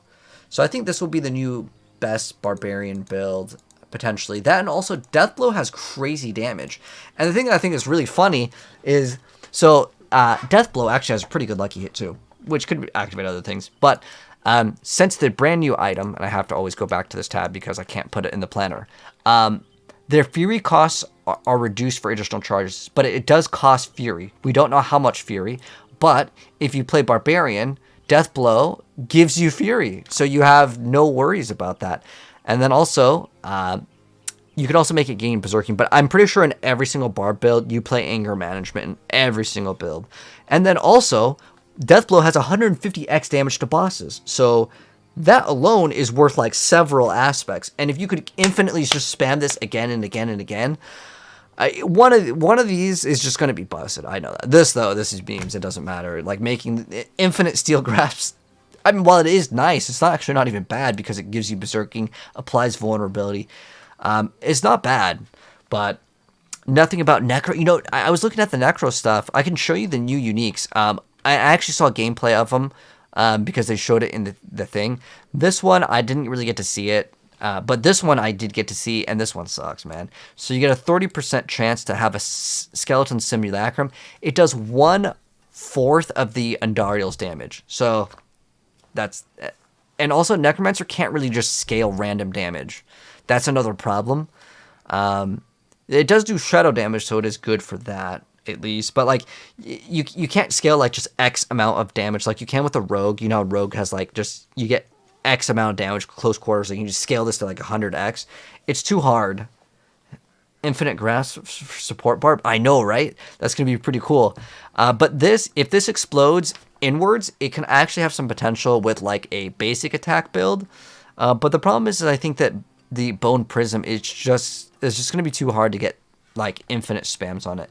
So you can get... Okay, let's say you get a greater affix. Okay, so you get... What, like, you can maybe get, like, 40 CDR on, like, Helm, and then, I guess if this was greater affix, was that 17.5 times 1.5?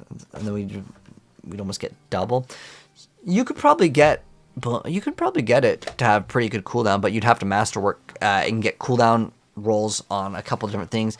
You get Helmet, you get your Amulet, you get your Offhand, you have this for Bone Prism cooldown. And if you could constantly just fire Bone Prison, what's the cooldown on it? And is there any more cooldown, actually? Actually, let's check this out. Let's dig a little bit deeper into this. This will be fun. So, Bone... Oh. Is there any Bone Prison? Oh, it's probably not spelled with a bracket. Okay, I don't know if that could be useful. But, okay, so what is it called? It's a Macabre. Can you temper any? Dang! There's no Macabre cooldown reduction. So I don't know if you're going to be able to, like, constantly spam it. But you can... What is the base on it, actually? If it's not that long, then maybe. Because the max cooldown reduction that you can get in this game is 75. So you can get it... the maximum cooldown reduction is a 4.5. So you can get it to make it so there's a really low cooldown on it. But I think that this might be good. The reason why I was thinking that this could be good is if you shoot out 30 bone splinters, right? Which is this. You shoot out 30 of these, you get, like, pain gorgers. And this actually does damage. I forgot what does damage to it, though. Oh, wait, hold on. Up to 3 seconds? Oh, if you get it up to 3, that means it's a 1.5 second cooldown, which is pretty respectable. But yeah, if you can get 30 of these to all hit one target, right? I mean, that's not bad. What else could you get with this? Wait, 25% chance if cast. Oh, this is if you cast it, and I don't think that counts. Vulnerable, you get 8% crit strike chance. I guess you can get permanent 8 on that. That'd be another thing to do. 10 out of 12 masterwork. Struggle on pit boss 99. You're struggling on the pit bosses. What build are you playing, Jeremy? But yeah, you don't actually need Harlequin if you're playing minions. The reason why is it doesn't really scale them because, like, you can't get ranks to these on the Necromancer. So you probably don't really want to run it. I mean, getting damage reduction is not bad. I mean, it doesn't really have necessarily any bad stats, but you can benefit more off of having just another aspect. Okay, you're playing Golem. Yeah, you could look into. Let me see what the meta is right now. There's the Golem, and then there's like 2 different builds I'd say that most people play. So like if we're looking at like most, you'll put like Golem has an active cooldown, so you should put that in your helmet, and then you'd have another offensive slot. And then there's also the Shadow build, which then yeah you need extra room on it, so yeah, you can consider running those. Necro has CDR in game Decrepify. Ah yes, that's true. You could run that. Okay, so going back to that, so that would be another option. So Necro probably, yeah. And I think we'd probably play Sorceress last. I don't think there's any crazy build with Sorceress because even if we ran the sword at 300x, like while that is pretty dang good, when you compare it to the amount of damage that Barbarian can scale, you have no, like, I think the problem that Sorceress has is none of these are like crazy. You know what I mean? Like the Barbarian, you can get like, I don't know, you get crazy numbers with gushing wounds, right? Like none of these have like some sort of crazy thing that you can scale. With like Rogue, I can go victimize and get crazy numbers too. And I think that Sorceress lacks that. Where like Druids, I mean, I think Nature's Fury is pretty dang good, but there's like a 50x at least. With Sorc, there really isn't anything that's crazy good, like at all. There's like, okay, you can get 25 crit strike damage. Like, that's like so bad compared to like some of the other classes. Yeah, oh man, it is terrible. Yeah, I think Sorcerer suffers in this department a lot. So that is pretty bad. I don't think that that's fixable by any of the new uniques. Like, this is the one thing I got my eye on. The casting a core skill, but like, okay, you get 90x, but that also fires 2 instances of Firebolt, or your other one too. So you could probably make a basic attack build, considering it shoots out 2 though, but you can already, like, yeah, I just don't see it being good. Okay, so like, let me explain why I don't think that this is going to be that great. So if I was to run any staff, right, and I throw on a 2-handed, like a aspect, there's one where it's like a, what is it, defensive? Okay, so this is already 80x, right? So if we were to compare this right here, which when you use a core skill, you get double, right? I could just cast double, because obviously if you're spreading everything into your... Oh, this actually is worse, guys. You want to know why it's worse? Because you're not actually casting the basic skill. This actually is bad.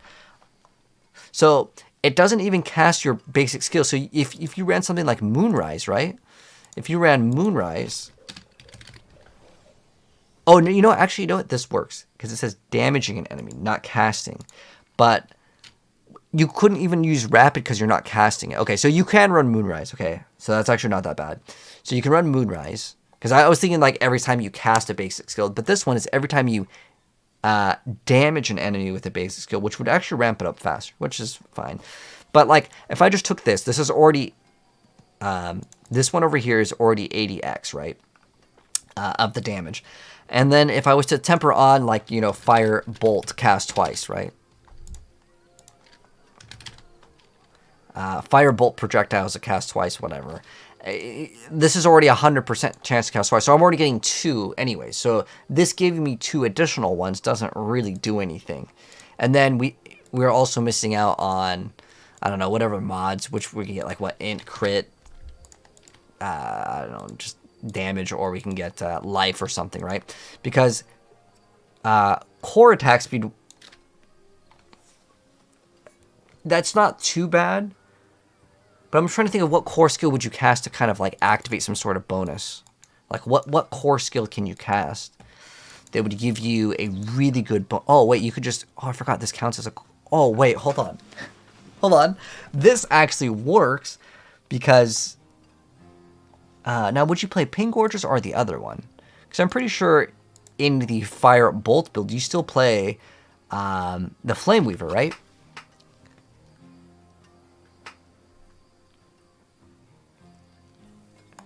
So that means you would constantly just cast Fire Wall, because it's also now considered a core skill. But you could only get 1 Firewall. Like, stacking them doesn't work in Diablo 4, as far as I'm aware of, right? But you also get, what do you get? Increased fire damage. Like, maybe it could be an option. And then, no, because you can't run the sword. I hate that so much that you can't just run the sword with that newer thing. But at least it exists, and maybe it could be interesting enough. So I was trying to think of, like, what kind of core skill could we use to actually, where's our source go? What kind of core skill would we cast so we can activate our other thing? Like, Ball Lightning probably wouldn't really help out, getting the extra, like, I don't know, sparks. I'm trying to think, what is the thing that costs the least amount and has like the fastest like reaction? It's probably going to be Fireball or Chain Lightning. I think these are the 2 fastest like attacking like skills that you can throw out. But like none of these make it so your next. Oh, you know what I thought would be very interesting too. What is that one where it's like every basic, after attacking enemies with a basic skill, increase the damage of the next core skill. Oh no, it's the other way around. I was thinking it was the other way around. But, yeah, I was thinking that could maybe be used if you try to, like, have some sort of synergy with running both. But, obviously, you'd be stacking all of the basic skills.